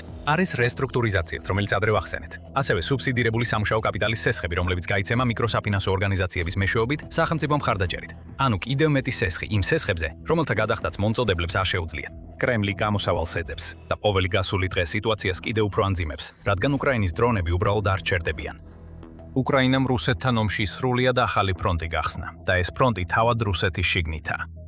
ეს არის თავდასხმა ქვეყნის ლოგისტიკაზე. ეს არის სამხედრო ტექნიკის განადგურება, რასაც თან ერთვის ეკონომიკური ზეწოლა მომწოდებლებზე, მხლებლებზე, მყიდველებსა და ბანკებზე. უკრაინის მიერ განხორციელებული ყოველი თავდასხმა არ შემოიფარგლება მხოლოდ დაკარგული მარაგისა და არტგენის ხარჯებით. Wildberries-ი და თავად რუსეთი, თუ სახელმწიფო მხარდაჭერილი გადაწყვეტილებები ამოქმედებდა, უნდა გაარკვიან, როგორ გაუმკლავდნენ გაზრდილ საოპერაციო ხარჯებს, სესხის მომსახურებას ფულადი ნაკადების პრობლემების გამო და გამყიდველებს, რომლებიც შეიძლება სხვა პლატფორმებზე გადავიდნენ მას შემდეგ, რაც Wildberries-თან ბევრი დაკარგეს. როგორც თქვით, ეს დომინოს ეფექტია. თუ Wildberries-ი დაეცემა, ის რუსეთის ეკონომიკის დიდ ნაწილს თან გაიჰოლებს. ამ ყველაფრის უკან დგას ინფლაციური რისკები, რომლებიც უკვე იწყებენ გამოვლენას. RBC უკრაინა ასევე აღნიშნავს, რომ Wildberries-ის გამყიდველის მედიანური შემოსავალი მხოლოდ $7,500-ია, რაც ნიშნავს, რომ მათ ფინანსურად დიდი მანევრის საშუალება არ აქვთ. 1 ან 2 კვირის შოკიც კი საკმარისია, რომ ამ მცირე ბიზნესის მფლობელების დიდი ნაწილი უარყოფით ფულადი ნაკადის მდგომარეობაში აღმოჩნდეს და ეს სწორედ ახლა ხდება. ეს ყველაფერი რუსეთს ყველაზე ცუდ დროს დაატყდა თავს, რომელიც უკვე რთულ ეკონომიკურ მდგომარეობას ებრძვის, რაც ნათლად აჩვენებს, რამდენად დიდი შეცდომა დაუშვა პუტინმა, როცა ქვეყნის ეკონომიკა სამხედრო სამრეწველო კომპლექსზე გადაჭრა. 13 ივლისის ანგარიში, სანამ Wildberries-ზე დარტყმები დაიწყებოდა, Forbes-მა რუსეთის ეკონომიკა შეაფასა, როგორც ნელ-ნელა იძირება. ამ საკითხზე კამათი რთულია. 2026 წელს თავად რუსეთი პროგნოზირებს, რომ მისი ეკონომიკა მხოლოდ 0.4%-ით 3%-ით გაიზრდება, რაც ქვეყანას რეცესიის ზღვარზე აყენებს. ეს პროგნოზიც კი ოპტიმისტურია. Forbes-ის თქმით, პუტინის ომი 2026 წელს ბიუჯეტს მინიმუმ 28 მილიარდი დოლარით გადააჭარბებს, ხოლო ეს რიცხვი 2027 და 2028 წლებში კიდევ 54 მილიარდი დოლარით გაიზრდება. ერთადერთი მიზეზი, რის გამოც რუსეთი 2026 წელს იმაზე უარეს მდგომარეობაში არ არის, ვიდრე უკვე არის, ისაა, რომ ირანში ომმა მას მცირე შეღავათი მისცა ნავთობის ფასებზე გავლენის გამო. ამის გარეშე რუსეთი კიდევ უფრო მძიმე ეკონომიკურ მდგომარეობაში იქნებოდა. Wildberries-ის დაკარგვა ან მის მხარდასაჭერად მილიარდების დახარჯვა მხოლოდ ამ პრობლემს ანძიმებს. Холод Wildberries-ის სათხოვების განადგურება საკმარისი იქნება რუსული ეკონომიკის პარალიზებისთვის. არა, მაგრამ ეს სტრატეგია კიდევ ერთი ნაწილია იმ პაზლისა, რომელიც უკრაინამ შეადგინა. ასე რომ, თუ კი მიეძებს ლოგიკას ამ ყველაფერში, მან ის სწორედ იპოვა. Wildberries-ის სამიზნეა, ყველა იმ მიზეზის გამო, რაც ახლახან ავხსენით. კიმი პუტინს შეეგრა. ახლა კი გაიღვიძა და აღმოაჩინა, რომ მისი კომპანიის სათხოვები დრონების ფორმის ასაფეთქებელი წყილებით იფარება. იყო და არა იყო რა. იყო ერთი გიჟი რუსი ლიდერი, სახელად ვლადიმერ პუტინი. ისტორიაში შესვლის სურვილით შეპყრობილმა და იმის ცოდნით, რომ სიკვდილის აჩრდილი სულ უფრო ახლოვდება, რადგან უკვე 70-იან წლებშია, იმ კაცმა დაიწყო ომი. კარგად არ წარიმართა, ახლაც კარგად არ მიდის. მისი სიგიჟის პასუხად იმ ლიდერის მტრებმა გამოუშვეს დრონები, რომლებიც ღრმად რუსეთში დაფრინავენ და ყველაფერს ანადგურებენ, რასაც დაინახავენ. 40 დღე და 40 ღამე დრონები დაფრინავდნენ. რუსეთი დაბომბეს. 100 მიზნე განადგურდა ჯოჯოხეთის ერთი თვისა და კიდევ ცოტა ხნის განმავლობაში. რაც შეეხება იმ შეშლილ ლიდერს, მას უბრალოდ წაუკითხეს საუკეთესო ძილის წინა ზღაპარი, რაც კიდევ მე მოუყოლიათ. ეს სულაც არ მოეწონა. მე დავამტკიცე 40 დღიანი ზემოქმედების ოპერაცია სამსახურისთვის აგრესორის სახელმწიფოს წინააღმდეგ, რომლის მიზანიც იყო ომის დასრულების იძულება, განაცხადა უკრაინის პრეზიდენტმა ვლადიმირ ზელენსკიმ 25 ივნისს. ამ კამპანიას ნათელი მიზანი ჰქონდა. ზელენსკის თქმით, პუტინზე ზემოქმედება მოახდენდა ომის დასრულების მიზნით და ეს ზემოქმედება განხორციელდებოდა ასობით დრონის სახით, რომლებიც მიზანში იღებდნენ მნიშვნელოვან ობიექტებს რუსეთში, ოკუპირებულ ტერიტორიებზე და ფრონტის ხაზზე. მიზანი ნათელი იყო. რუსეთს უნდა ეკძნო იმ ომის ტკივილი, რომელიც თავად დაიწყო. უკრაინის 40 დღიანი ცეცხლის ძალით რუსეთს იმდენი უნდა ეტანჯა, რომ ვლადიმერ პუტინს სხვა გზა არ დარჩენოდა, გარდა მოლაპარაკების მაგიდასთან დაჯდომისა. 40 დღიანი კამპანია ახლა დასრულებულია. და მიუხედავად იმისა, რომ თავარ მიზანს ვერ მიაღწია და უკრაინას ამაზე თავისი სათქმელი აქვს, ზელენსკის ყველაზე მნიშვნელოვან დაპირებას მაინც ასრულებს. ათასობით რუსული ობიექტი განადგურდა. ციფრები უკვე ცნობილია და ეს პუტინისთვის ყველაზე ცუდი ძილის წინ მოთხრობილი ამბავია. კამპანიის განმავლობაში უკრაინამ შეძლო 100-ზე მეტი დარტყმა, მიეყენებინა რუსეთის შიგნით და ოკუპირებულ ტერიტორიებზე სტრატეგიულ ობიექტებზე. სხვადასხვა ობიექტებზე დარტყმები შთამბეჭდავი იყო. ნავთობგადამამუშავებელი ქარხნები, როგორც ხშირად ხდება, კვლავ დაიბომბა. ოღონდ ამჯერად დარტყმები უფრო ძლიერი იყო ვიდრე ოდესმე. უკრაინის დრონებმა იერიში მიიტანეს ავიაბაზებზე, საჰაერო თავდაცვის სისტემებზე, სამხედრო გემებზე, ტანკერებზე, ლოგისტიკურ ცენტრებზე და სამხედრო სამრეწველო ქარხნებზე. კინეტიკური სანქციები ყველგან გავრცელდა. რეკორდები დამსხვრეული იყო და ჩრდილოვანი ფლოტის ტანკერები ყირიმის გარშემო ზღვების ფსკერზე გაუშვეს. და წინა ხაზზე და მის ახლო ზურგში მდგომარეობა რუსეთისთვის კიდევ უფრო გაუარესდა. უკრაინის დრონებმა ფრონტის ხაზზე 21,000-ზე მეტი სამიზნე გაანადგურეს და 40 დღეში თითქმის 5,000 რუსი ჯარისკაცი მოკლეს. ეს ნიშნავს, რომ ყოველდღიურად საშუალოდ 125 რუსი ჯარისკაცი იღუპებოდა, ბევრად მეტი კი დაიჭრა. ტექნიკაც ისეთივე სიხშირით ნადგურდებოდა, როგორც ჯარისკაცები. ამ კამპანიის ყველაზე მნიშვნელოვან მომენტებს კი ცოტა ხანში გაგაცნობთ. მაგრამ United 24 მედია უკვე ბევრ საინტერესო მასალას გვთავაზობს დასაწყისისთვის. უკრაინის 40 დღიან ბლიცში განადგურდა 124 საარტილერიო სისტემა. რუსეთმა დაკარგა 63 ჯავშან მანქანა, 24 ტანკი და 22 მრავალჯერადი სარაკეტო სისტემა. რუსეთის 14 თვითმფრინავი და ვერტმფრენი უკრაინის დრონების ცეცხლმა ჩამოაგდო, ისევე როგორც 40 საჰაერო თავდაცვის სისტემა, რომლებიც თითქოს და ამ ყველაფრის თავიდან აცილებას უნდა ემსახურებოდნენ. რაც შეეხება რუსეთის დრონებს, უკრაინამ ცეცხლს ცეცხლით უფრო ეფექტურად უპასუხა, ვიდრე პუტინს ოდესმე წარმოედგინა. კამპანიის ბოლოს რუსეთის 11,000-ზე მეტი დრონი და სახმელეთო რობოტი ფერფლად იქცა. ასევე იმ 12 ეკიპაჟიც, რომლებიც ამ დრონების მართვაზე იყვნენ პასუხისგებელი. რუსეთისთვის ეს ალბათ უწყვეტი იერიშივით ჩანდა, თითქოს ჰიდრას თავებს აჭრიდნენ. ერთი რომ დაეცემოდა, მის ადგილას ორი ახალი ჩნდებოდა. მაგრამ ჩვენ აღვნიშნეთ, რომ გამორჩეულ მომენტებსაც შევეხებოდით. ასე რომ მოდით გადავხედოთ 40 დღიანი კამპანიის რამდენიმე გამორჩეულ ეპიზოდს, რომელიც რუსეთისთვის ტკივილით იყო სავსე. ჯერ ონსკში გადავინაცვლოთ. ეს დასახლება, რომელიც სიბირის გულშია მოქცეული, თითქოს ძალიან შორს უნდა ყოფილიყო უკრაინის დრონების მოქმედების არედან. უკრაინიდან 2500 კილომეტრზე მეტი დაშორებით ქალაქი უსაფრთხოდ ითვლებოდა. იდეალური ადგილი რუსეთის ერთ-ერთი უდიდესი ნავთობგადამამუშავებელი ქარხნისთვის. რა თქმა უნდა, შეგიძლიათ გამოიცნოთ რა მოხდა. უკრაინამ დრონებით დაარტყა ომსკს. ქალაქის ნავთობგადამამუშავებელი ქარხანა, რომელიც ასე დიდხანს მიუწვდომელი იყო, ძლიერ დაზიანდა. მოვლენის ადგილიდან გადაღებული ფოტოები აჩვენებს ცეცხლსა და კვამს, რომელიც ამ მნიშვნელოვან ობიექტს ազდის. უკრაინის დრონებმა ყველა წინა მანძილის რეკორდი მოხსნეს. იმდენად ღრმად შეიჭრნენ რუსეთში, რომ ყაზახეთის საზღვართან ახლოს არ მოჩნდნენ. უკრაინამ ეს ნავთობგადამამუშავებელი ქარხანა მხოლოდ იმის სათქმელად არ დაუშავა, რომ რუსეთში აღარ არსებობს უსაფრთხო სტრატეგიული ობიექტები. ონსკის ნავთობგადამამუშავებელი ქარხანა უზარმაზარია, სინამდვილეში ერთ-ერთი ყველაზე დიდი რუსეთში, რადგან მისი წლიური გადამუშავების მოცულობა 21 მილიონი ტონა ნედლი ნავთობია. ის ასევე სპეციალიზდება საწვავების, ზეთების და პეტროქიმიური პროდუქტების წარმოებაში, რომლებიც რუსეთის სამხედრო ძალებისთვის უკრაინაში სასიცოცხლოდ მნიშვნელოვანია. ეს დარტყმა მხოლოდ სიმბოლური არ ყოფილა, ის სტრატეგიული იყო. 40-წლიანი კამპანიის დაწყებამდე ომსკი იყო რუსეთის 10 უდიდესი ნავთობგადამამუშავებელი ქარხნიდან მხოლოდ 2-დან ერთ-ერთი, რომელსაც უკრაინის დრონები ჯერ არ ეწვინენ. აღარ არის ასე. და თუ საუბრობთ რუსეთის უდიდეს ნავთობგადამამუშავებელ ქარხნებზე, ეს გვიყვანს ჩვენს მეორე მნიშვნელოვან მომენტთან. რუსეთის 11-ვე უდიდესი ნავთობგადამამუშავებელი ქარხანა ახლა უკვე უკრაინული დრონით არის დაზიანებული. უკრაინამ შეხედა 10 უდიდესიდან დარჩენილ 2 ნავთობგადამამუშავებელ ქარხანას, ორივეს დაარტყა და შემდეგ კიდევ ერთი დამატებითი დარტყმაც მიაყენა. United OT Mediam 7 ივლისს გავრცელა ეს ინფორმაცია და აღნიშნა, რომ ონსკის დარტყმა იყო ბოლოს სიაში, რაც უკრაინას სჭირდებოდა. სხვა ნავთობგადამამუშავებელი ქარხნები დაზიანდა, როგორც 2026 წლის განმავლობაში, ასევე 40 დღიანი კამპანიის დროს. კირიშის ნავთობგადამამუშავებელი ქარხანა, რომელიც წელიწადში 21 მილიონ ტონამდე ნავთობს ამუშავებს, მუდმივად იბომბებოდა. კოსტოვოს ნავთობგადამამუშავებელი ქარხანა, რომელიც წელიწადში 17 მილიონ ტონას ამუშავებს და 4,8 მილიონ ტონა ბენზინს აწარმოებს, 2 ივლისს ძლიერ დაზიანდა და წარმოების სიმძლავრის ნახევარი დაკარგა. რიაზანის ნავთობგადამამუშავებელ ქარხანაში დამუშავებული 17,1 მილიონი ტონა ნავთობი არსად მიდის მას შემდეგ, რაც მაისის დარტყმამ წარმოება შეაჩერა. გაზაფხულსა და ზაფხულში უკრაინამ იაროსლავლისა და ვოლგოგრადის ნავთობგადამამუშავებელ ქარხნებზე იერიში მიიტანა, რომელსაც წელიწადში დაახლოებით 15 მილიონი ტონის გადამუშავების სიმძლავრე აქვს.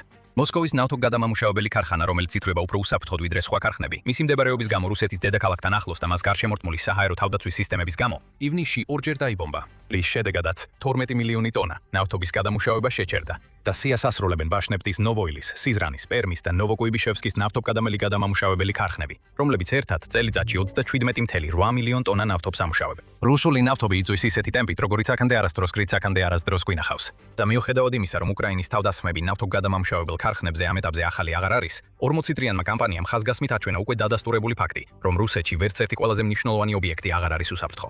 კიდათ კიდევ გამორჩეული მომენტები? კი, გვაქვს. 40 დღიანმა კამპანიამ სერიოზული ზიანი მიაყენა რუსეთის საჰაერო ძალებს, რადგან უკრაინამ 12-ზე მეტი თვითმფრინავი გაანადგურა. დაზარალებულებს შორის იყო 2 Su-35 ტიპის გამანადგურებელი, რომლებიც Su-57-ის გარდა, რომელიც იშვიათად მონაწილეობს უკრაინაში ბრძოლებში, გალბათ საუკეთესო გამანადგურებლებია, რომლებსაც რუსეთი იყენებს. უკრაინამ კიდევ ერთი ერიში რუსეთის სტრატეგიულ ბომბდამშენთა ფლოტზე Tu-95MS გაანადგურა. რამდენიმე ძველი საბჭოთა პერიოდის თვითმფრინავი, რომელსაც რუსეთი იყენებს თავისი გლაიდ ბომბდამშენი რაკეტების შეტევებისთვის, ასევე უკრაინულმა დრონებმა ჩამოაგდეს, მათ შორის Su-24-ები, Su-30-ები და Su-30SM-ები.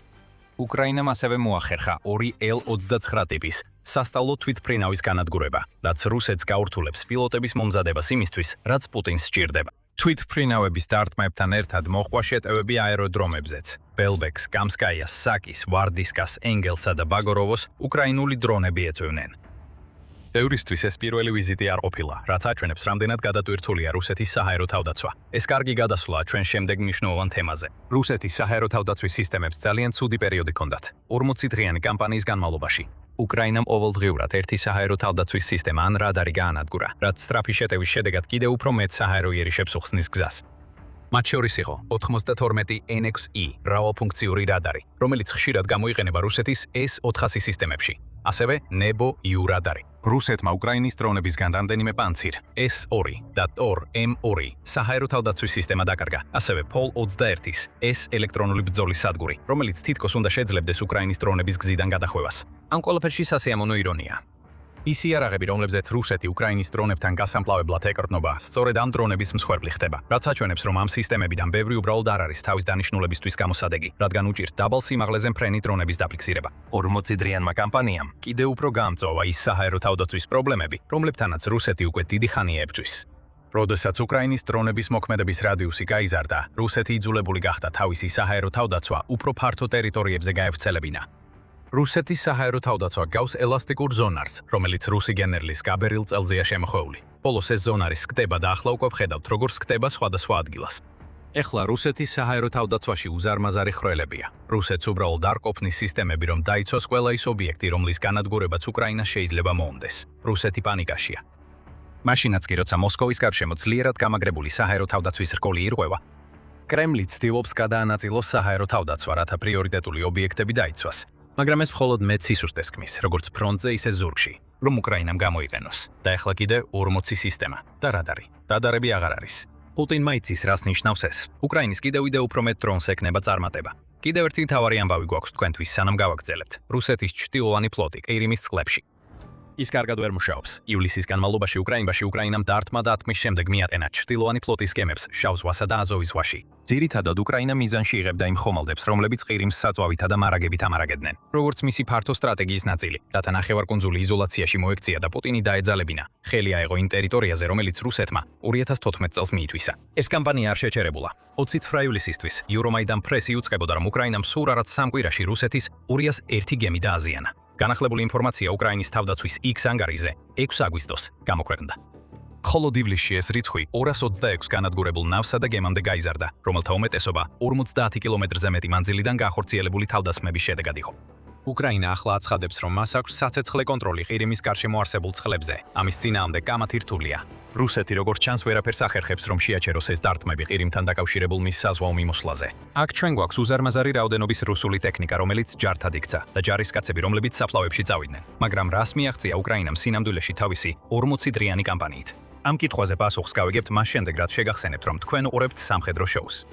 თუ ჯერ არ გაქვთ გამოწერა, ეხლა იდეალური დროა დააჭიროთ რილაქს და ჩართოთ შეტყობინებები, რომ არ გამოტოვოთ ის, რაც თქვენთვის გვაქვს მომზადებული. აი რას აკეთებდა უკრაინა 40 წლის განმავლობაში. მან ომი რუსეთში დააბრუნა ალბათ უფრო მეტად ვიდრე ოდესმე აქამდე. ეს არ ყოფილა შემთხვევითი დარტყმების სერია, რომელიც შესაძლებლობის მიხედვით განხორციელდა. უკრაინამ ეს ყველაფერი დაგეგმა. მან ზუსტად იცოდა, რას დაარტყამდა, სად და როდის. ყოველი დრონი, რომელიც გაუშვეს ცაში, წინასწარ განსაზღვრული მიზნით ავიდა, რომელიც კამპანიის დაწყებამდე იყო დაგეგმილი. უკრაინა რეაქტიული არ ყოფილა, ის პროაქტიული იყო კამპანიაში, რომელიც მაქსიმალური ზეწოლის მოსახდენად იყო დაგეგმილი პუტინზე. კამპანიის ეს ასპექტი უკიდურესად ეფექტური იყო. კამპანიის შუა ეტაპზე The Economist-მა გამოაქვეყნა სტატია, რომელიც უკრაინის დარტყმებს ეხებოდა რუსეთის Wildberries-ის ობიექტებზე, რაც კიდევ ერთი მნიშვნელოვანი მომენტია, რომელიც ჩვენ არ გაგვიშუქებია. ამის მიზეზს ვიდეოს ბოლოს გაიგებთ. მაგრამ უკრაინის დრონების კამპანიამ მინიმუმ 2 მილიარდი დოლარის ზიანი მიაყენა კომპანიას, რომელიც ფაქტობრივად რუსეთის Amazon-ია, რაც დამატებით ზეწოლას ახდენს როგორც პლატფორმის გამყიდველებზე, ასევე მყიდველებზე. ერთნაირად. უკრაინის მიერ 40 დღიანი ჯოჯოხეთის განმავლობაში განხორციელებული ყოველი დარტყმა ერთსა და იმავე მიზანს ემსახურებოდა. ნავთობგადამამუშავებელი ქარხნები დააზიანეს, რათა რუსებს საწვავზე მარტივი წდომა არ ქონოდათ. იგივე ეხება ყირიმის ოკუპანტებს და ჩრდილოვან ფლოტზე განხორციელებულ დარტყმებს. თუნდაც რუსეთის სამხედრო ტექნიკაზე განხორციელებული თავდასხმებიც კი შეგვახსენებს, რომ ომი, რომელიც პუტინის თქმით უკრაინის საზღვრებს არასდროს გასცდებოდა, ახლა უკვე რუსეთშია მოსული. და ეს თითქმის რუსეთის ნებისმიერ ნაწილს შეიძლება დაარტყას. ომსკზე დარტყმამ ეს დაამტკიცა. რუსეთის ხელმძღვანელობა ამას გრძნობს. საზოგადოებრივი უკმაყოფილება იზრდება, იტყობინება The Economist. VCIM-ის, კრემლთან დაახლოებული სოციოლოგიური სამსახურის მონაცემებით, მთავრობის პოლიტიკით კმაყოფილების დონე იანვარში 45%-დან, ივნისში 21%-მდე დაეცა. ბოლო წლის განმავლობაში იმ ადამიანების რაოდენობა, ვინც ფიქრობს, რომ რუსეთი არასწორი მიმართულებით მიდის, გაორმაგდა. 17%-დან 35%-მდე. ამბობს ლევადა, დამოუკიდებელი სოციოლოგიური სამსახური. რა თქმა უნდა, რუსეთის სამხედრო ძალის დაზიანება იყო და რჩება პრიორიტეტად. მაგრამ ეს 40 დღიანი თავდასხმები ასევე ეხებოდა ფსიქოლოგიურ ზიანს, რომელიც უკრაინამ რუს ხალხს მიაყენა. ასე მეტი დარტყმა რუსეთის ტერიტორიაზე 40 დღეში სახუმარო არ არის. თუ რამეა, ეს არის კაშკაშა წითელი დროშა, რომელიც აერში არ მართული, რომ ყველა რუსმა დაინახოს. მათ იციან, რომ მათი დიდი დამცველი პუტინი მათ იმედი გაუცროა. უკრაინისთვის ეს სამართლიანი სამაგიეროა. ფსიქოლოგიური ომი არის სტრატეგია, რომელსაც რუსეთი იყენებს იმ მომენტიდანვე, როცა შეიჯრა. რუსეთისთვის ეს ნიშნავს მუდმივი თავდასხმების განხორციელებას უკრაინის ქალაქებზე, ხშირად მშვიდობიანი მოსახლეობის მოკლასა და დაჯრას ამ პროცესში. ზამთარში ეს ასევე ნიშნავდა უწყვეტ თავდასხმებს უკრაინის ენერგოსისტემაზე. უკრაინა არ გაგიჟებულა იმდენად, რომ პუტინსა და მის ლაქიებს შეუერთდეს. ის არ ახორციელებს პირდაპირ დარტყმებს მშვიდობიან მოსახლეობაზე. მაგრამ მან გადაწყვეტა, რომ ფსიქოლოგიური ომის სტრატეგია სამართლიანად მიიჩნიოს, იმის გათვალისწინებით, რაც რუსეთმა გააკეთა და კვლავაც აკეთებს. უკრაინის მიზანია, რომ საშუალო რუსისთვის ცხოვრება არაკომფორტული გახადოს, ხოლო კივიმში ოკუპანტებისთვის ცხოვრება სრულიად აუტანელი გახადოს. ამაზე უკეთესი მაგალითი არ არსებობს, ვიდრე საწვავის დეფიციტი, რომელმაც რუსეთი 40 დღიანი კამპანიის განმავლობაში მოიცვა. უკრაინა ნავთობგადამამუშავებელ ქარხნებსა და ჩრდილოვან ფლოტის გემებს მხოლოდ იმიტომ არ უტყამს, რომ შეუძლია. მას სურს, რომ რუსული ბენზინი და დიზელი ყველგან დაიწვეს, გარდა რუსული მანქანებისა. და თუ ის ვერ დაიწვება, ეს სათვავი უნდა გადაიქცეს ძვირადღირებულ საქონლად, რომელიც რუს მომხმარებლებს მის შეძენას ვერ მოახერხებინებს. მთელი ივლისის განმავლობაში უკრაინამ ძირითადად მიაღწია თავის მიზანს. რუსეთის ზოგ რეგიონში, განსაკუთრებით ყირიმში, ბენზინის ფასი გაორმაგდა. რიგები, ზოგიერთი, რამდენიმე კილომეტრზე გადაჭიმული, ჩვეულებრივ მოვლენად იქცა რუსეთის ბენზინგასამართ სადგურებთან, რადგან მწოვლებით ცდილობენ იპოვონ ნებისმიერი სადგური, სადაც ჯერ კიდევ დარჩენილია საწვავი. უკრაინის მიერ ნავთობგადამამუშავებელ ქარხნებზე განხორციელებულმა თავდასხმებმა რუსეთის სტანდარტული ნავთობგადამუშავების მოცულობა დაახლოებით მესამედით შეამცირა. რაც 2002 წლის შემდეგ პირველად დაფიქსირდა, იუწება United 24 მედია ობიექტები, რომლებზეც უკრაინამ 40 დღიანი კამპანიის განმავლობაში მიიტანა იერიში. რუსეთის ნავთობგადამუშავების საერთო სინძლავრის 45% შეადგენს. და ან ზეწოლის კამპანიის მხოლოდ ამ ერთმა ასპექტმა სავარაუდოდ რუსეთს 2026 წლის განმავლობაში დაახლოებით 13.5 მილიარდი დოლარი დაუჯდა. ყველაფერი უკმაყოფილების გაღვივებას ეხება. უფრო სწორად, არა მანქანის დარებაზე. ბევრად ნაკლები რუსი ახერხებს ამის გაკეთებას იმის გამო, რაც უკრაინამ ბოლო 40 წლის განმავლობაში გააკეთა. ერთი გადამრჩენი ფაქტორი რუსეთისთვის არის ის, რომ Gazprom ნეფტმა, რომელიც ქვეყნის ერთ-ერთი ყველაზე დიდი საწვავის გამყიდველია, გავრცელებული ინფორმაციით გააუქმა შეძენის ლიმიტები რუსეთის 13 რეგიონში, სადაც საწვავის რაციით გაყიდვა იყო აუცილებელი. რამდენ ხანს გაგრძელდება ეს არავინ იცის, განსაკუთრებით უკრაინა გადაწყვეტს გააძლიეროს სტარტმები ნავთობგადამამუშავებელ ქარხნებზე, მაგრამ კიდევ ერთხელ ყველაფერი ზეწოლას ეხება. ჟურნალმა ეკონომისტმა ყურადღება გაამახვილა იმ გამოკითხვის შედეგებზე, რომელიც თავად გაავრცელა და იგივე დაწერა Kame 4 ივლისის სტატიაში, სადაც განაცხადა, რომ რეკორდული რაოდენობის რუსი ახლა უკვე სურს, რომ ვლადიმერ პუტინმა დაასრულოს თავისი სპეციალური სამხედრო ოპერაცია. გამოცემა წერს, რომ უკრაინაში დაფუძნებულმა სოციოლოგიურმა ინსტიტუტმა, რუსეთის კონფლიქტოლოგიისა და ანალიზის ინსტიტუტმა ჩაატარა გამოკითხვა. გამოკითხვა მაჩვენა, რომ მხოლოდ 9% რუსების სურს ომის გაგრძელება, მანამ სანამ მათი ქვეყანა სრულ გამარჯვებას არ მიაღწევს. გამოკითხულთა 81%-მა განაცხადა, რომ ბევრად ურჩევნიათ ბრძოლების დაუყოვნებლივ დასრულება, განსაკუთრებით იმის გათვალისწინებით, თუ რამდენად ძვირი უჯდებათ ეს მათ და მათ ქვეყანას. საზოგადოებრივი აზრის ასეთი ცვლილება რუსეთში უკრაინის 40 დღიანი კამპანიის უდიდესი წარმატებაა, მაგრამ ჩვენ ვერ დავაიგნორებთ იმ პრობლემას, რომელიც ყველას თვალწინ დგას. მიზანი იყო, რომ პუტინი 40 დღიანი უწყვეტი ზეწოლის შემდეგ მოლაპარაკების მაგიდასთან დაждდომას დათანხმებოდა, მაგრამ ეს არ მომხდარა. სავარაუდოა, რომ ბევრს, მათ შორის ალბათ თავად ზელენსკისაც, ნამდვილად არ სჯეროდა, რომ ფსიქოპათი, რომელიც სიღრმეებში ბუნკერებში იმალება, შვიდობას გამოაცხადებდა. თუმცა უკრაინამ რუსეთში მნიშვნელოვანი ზიანი მიაფენა და ზეწოლა პუტინზე გააგრძელა იმ დროს, როცა მის ქვეყანაში ომის მხარდაჭერა რეკორდულად დაბალ ნიშნულზეა. ეს უკრაინის გამარჯვებაა. რაც შეეხება იმას, რა მოხდება შემდეგ, ყველაფერი იგივე გაგრძელდება. პუტინი მოლაპარაკებებზე 40 დღის შემდეგაც არ მოვიდა, ამიტომ უკრაინა ახალ კამპანიას დაიწყებს. ჩვენ გავაგრძელებთ. ნუ მიაქცევთ ყურადღებას ამ ყველაფერს. 40, 50, 100 თუ 15 დღე თავარი შედეგია. საკითხი არ არის, როგორ შევდივართ ამ პროცესში. ბევრად უფრო მნიშვნელოვანია, რა შედეგით გამოვალთ. სასურველი შედეგის მისაღებად უნდა ვიყოთ ძლიერები. ეს არის პრეზიდენტის ადმინისტრაციის ხელმძღვანელის კირილ ბუდანოვის სიტყვები 40 დღიანი კამპანიის დასრულების შემდეგ. ეს არის გაფრთხილება. თუ პუტინს მის გარემოცვას და რუს ხალხს გონიათ, რომ ის კოშმარი, რაც გადაიტანეს, დასრულდა მხოლოდ იმიტომ, რომ 40 დღიანი ვადა ამოიწურა, ძალიან ცდებიან. წაში ბევრი რამ არის და მზადაა დასათქმელად. და თუ ვინმეს ეჭვი ეპარებოდა, რომ ბუდანოვის სიმართლეს ამბობდა, უკრაინის დრონების ოპერატორებმა ეს ეჭვები უკვე გააკარწყლეს. მათ თავიანთი იარარით ისაუბრეს. 6 აგვისტოს უკრაინამ კიდევ ორი დარტყმა მიაყენა ნავთობგადამამუშავებელ ქარხნებს, ამჯერად ბაშნეფტის ნოვოილისა და სლამნეფტის იანოსის ქარხნებზე. შეტყობინება მკაფიოდ და ხმამაღლა გადაიცა. რუსეთმა შეიძლება გადაიტანა 40 დღიანი ბლიცკრიგი, მაგრამ ზეწოლა არ შეწყდება. უკრაინა აიძულებს პუტინს მოლაპარაკების მაგიდასთან დაჯდეს, თუნდაც ეს ნიშნავდეს, რომ რუსეთში ყველა ნავთობგადამამუშავებელი ქარხანა უნდა დაიწვას. პუტინმა 2026 წელი დაიწყო იმ აზრით, რომ ყველაფერი გათვლილი ჰქონდა. მისი ახლობლები ტყუილებით აღწელებდნენ ინფორმაციას ტერიტორიული მიღწევების შესახებ, რათა პუტინს სამშვიდობო მოლაპარაკებებზე უპირატესობა ჰქონოდა. აცხადებდნენ, რომ დონბასი რამდენიმე თვეში დაეცემოდა. ამის დასამტკიცებლად რუსეთმა უკრაინის სამხრეთში ტერიტორიები დაიკავა, რაც საშუალებას აძლევდა ბუფერული ზონა შეექმნა, რათა ჯარები და მარაგები დონბასის დამცველებამდე არ მიაღწია. რა განსხვავებაა 1 წლის შემდეგ. სამხრეთს რუსეთი აღარ აკონტროლებს, არამედ უკრაინა. ბოლო 7 თვის განმავლობაში უკრაინამ ისეთი შეტევა განახორციელა, რასაც ვერავინ იჯერებდა. ამ შეტევამ უზარმაზარი შედეგი მოიტანა. 745 კვადრატული კილომეტრი ტერიტორია დაიბრუნეს. ეს უკრაინის პრეზიდენტის ვოლოდიმირ ზელენსკის თქმით, რომ ომაც განაცხადა, რომ უკრაინამ 2026 წელს შთამბეჭდავი 745 კვადრატული კილომეტრი ტერიტორია დაიბრუნა, რითაც სერიოზული ზიანი მიატენა პუტინის წლევანდელ გეგმებს. ეს წელი უნდა ყოფილიყო ის, როცა პუტინის ყველა დაპირება საბოლოოდ ახდებოდა. რუსული პროპაგანდისტები მსოფლიოს ეუბნებოდნენ, რომ უკრაინა ბოლო ამოსუნთქვაზე იყო და მალე დაინგრეოდა. და მართლაც ჩამოშლა ახლოვდებოდა, მაგრამ ეს რუსეთს დაატყდა თავს, რომელმაც მუხლებზე ჩაიკეცა და 2026 წლის გეგმები ნამსხვრევებად დარჩა. უკრაინის შეტევის მასშტაბი შთამბეჭდავია. ვოლოდიმირ ზელენსკის 12 აგვისტოს განცხადება მაჩვენა, რომ უკრაინის კონტრშეტევის ძირითადი ნაწილი სამხრეთის ფრონტის ხაზზე ფართო ტერიტორიაზე განხორციელდა, რომელიც ვრცელდება იმ რეგიონში, სადაც დნიპრო და დნიპროპეტროვსკი, ზაპოროჟიე და დონეცკი ერთ წერტილში იხდის თავს. საერთო ჯამში ზელენსკი აცხადებს, რომ უკრაინამ თავისი კონტრშეტევით დაიბრუნა 26 დასახლება, რომელთაგან ყველა გამაგრებულია, რათა მომავალში რუსული შეტევებისგან დაიცვას. ეს პუტინისთვის დამცირება. უკრაინამ არა მხოლოდ წაართვა რუსეთს ბუფერული ზონა, რომლის შექმნაც რუსეთს სურდა და მოგვიანებით აგეხსნით, რატომ არის ეს მნიშვნელოვანი. არამედ რუსული ძალები უკან დაახევინა იმ ტერიტორიებიდანაც, რომლებიც მათ უსაფრთხოდ მიაჩნდათ. დაკავებულია, უკრაინას არაფრის გაკეთების შანსი არ აქვს. რუსეთის არმიის ეგრეთ წოდებული სიძლიერე კიდევ ერთხელ ეჭქვეშ დადგა. და ჯარისკაცებმა, რომლებსაც პუტინმა უკრაინის სამხრეთის შენარჩუნება დაავალა, შთამბეჭდავად წააგეს ალექსანდროვკის მიმართულებით ბრწყინვალე კონტრშეტევის გამო. ეს ყველაფერი უკრაინის გეგმას შეესაბამებოდა. როგორც ზელენსკიმ თქვა, ჩვენი ეს შეტევითი ოპერაცია ზუსტად ისე ჩატარდა, როგორც დაგეგმილი იყო. და რუსეთისთვის მდგომარეობა კიდევ უფრო მძიმდება. უკრაინის კონტრშეტევის შედეგად მათ უზარმაზარი დანაკარგები განიცადეს. ჩვენი ჯარების აქტიური მოქმედებების შედეგად ოკუპანტების კონტინგენტს მნიშვნელოვანი დანაკარგები მიადგა. ვლადიმირ ზელენსკიმ განაცხადა, რომ რუსეთის დანაკარგები შეადგენს მინიმუმ 9550 მოკლულ სამხედრო მოსამსახურეს და 6600-ზე მეტ დაჭრილს. ეს ნიშნავს, რომ მხოლოდ ფრონტის ერთ მონაკვეთზე ბრძოლიდან ამოღებულია სულ 16150 რუსი ჯარისკაცი.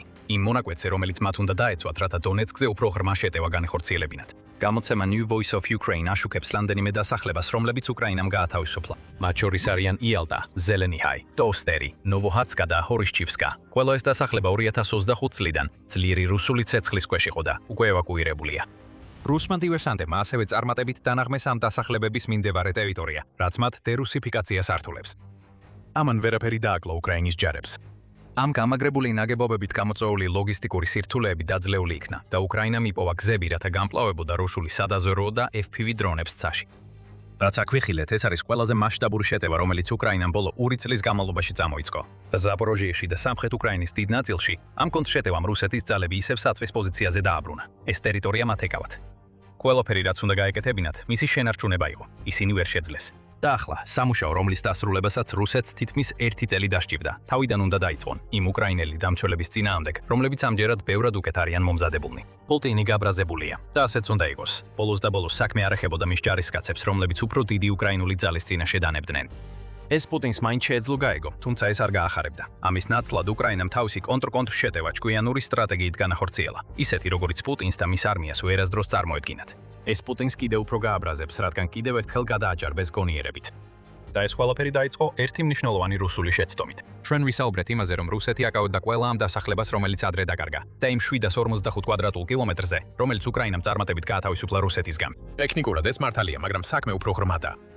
რუსეთს ეს ტერიტორია არ დაუკავებია იმით, რომ უზარმაზარი ძალა შეიყვანა უკრაინის სამხრეთ რეგიონში, რომელიც შეძლებდა გამაგრებას და შემდგომი შეტევისთვის პლაცდარმად გამოყენებას. ამის ნაცვლად რუსეთმა სცადა დაებინდა სიტუაცია, მოეჩვენებინა თითქოს მას უფრო მეტი კონტროლი ჰქონდა, ვიდრე სინამდვილეში ჰქონდა. დიდი მექანიზებული შეტევების ნაცვლად რუსეთმა ინფილტრატორთა მცირე ჯგუფები შეიყვანა. ზოგჯერ თითოეულ ერთეულში მხოლოდ 2 ან 3 ჯარისკაცი იყო. მათი ამოცანა იყო ჩუმად შეხტევა ხაზებს მიღმა, პოზიციების დაკავება და რაც ყველაზე მნიშვნელოვანია პუტინისთვის, თან წაეღოთ დროშები, რათა მათ ფოტოები და ვიდეოები გადაეღოთ უკრაინული ტერიტორიის დაკავებისას.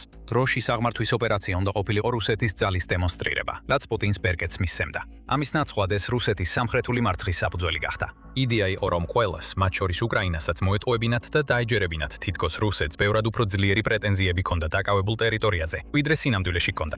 არასწორად არ გაგვიგოთ, რუსული ძალები ადგილზე იყვნენ. ისინი გამაგრებას ახდენდნენ და მათი ადგილიდან დაძვრა რთული იქნებოდა. რაც ჩვენ ნახეთ, არ იყო მასობრივი ოკუპაცია, როგორც რუსეთი ამტკიცებდა და უკრაინამ ეს თავიდანვე იცოდა.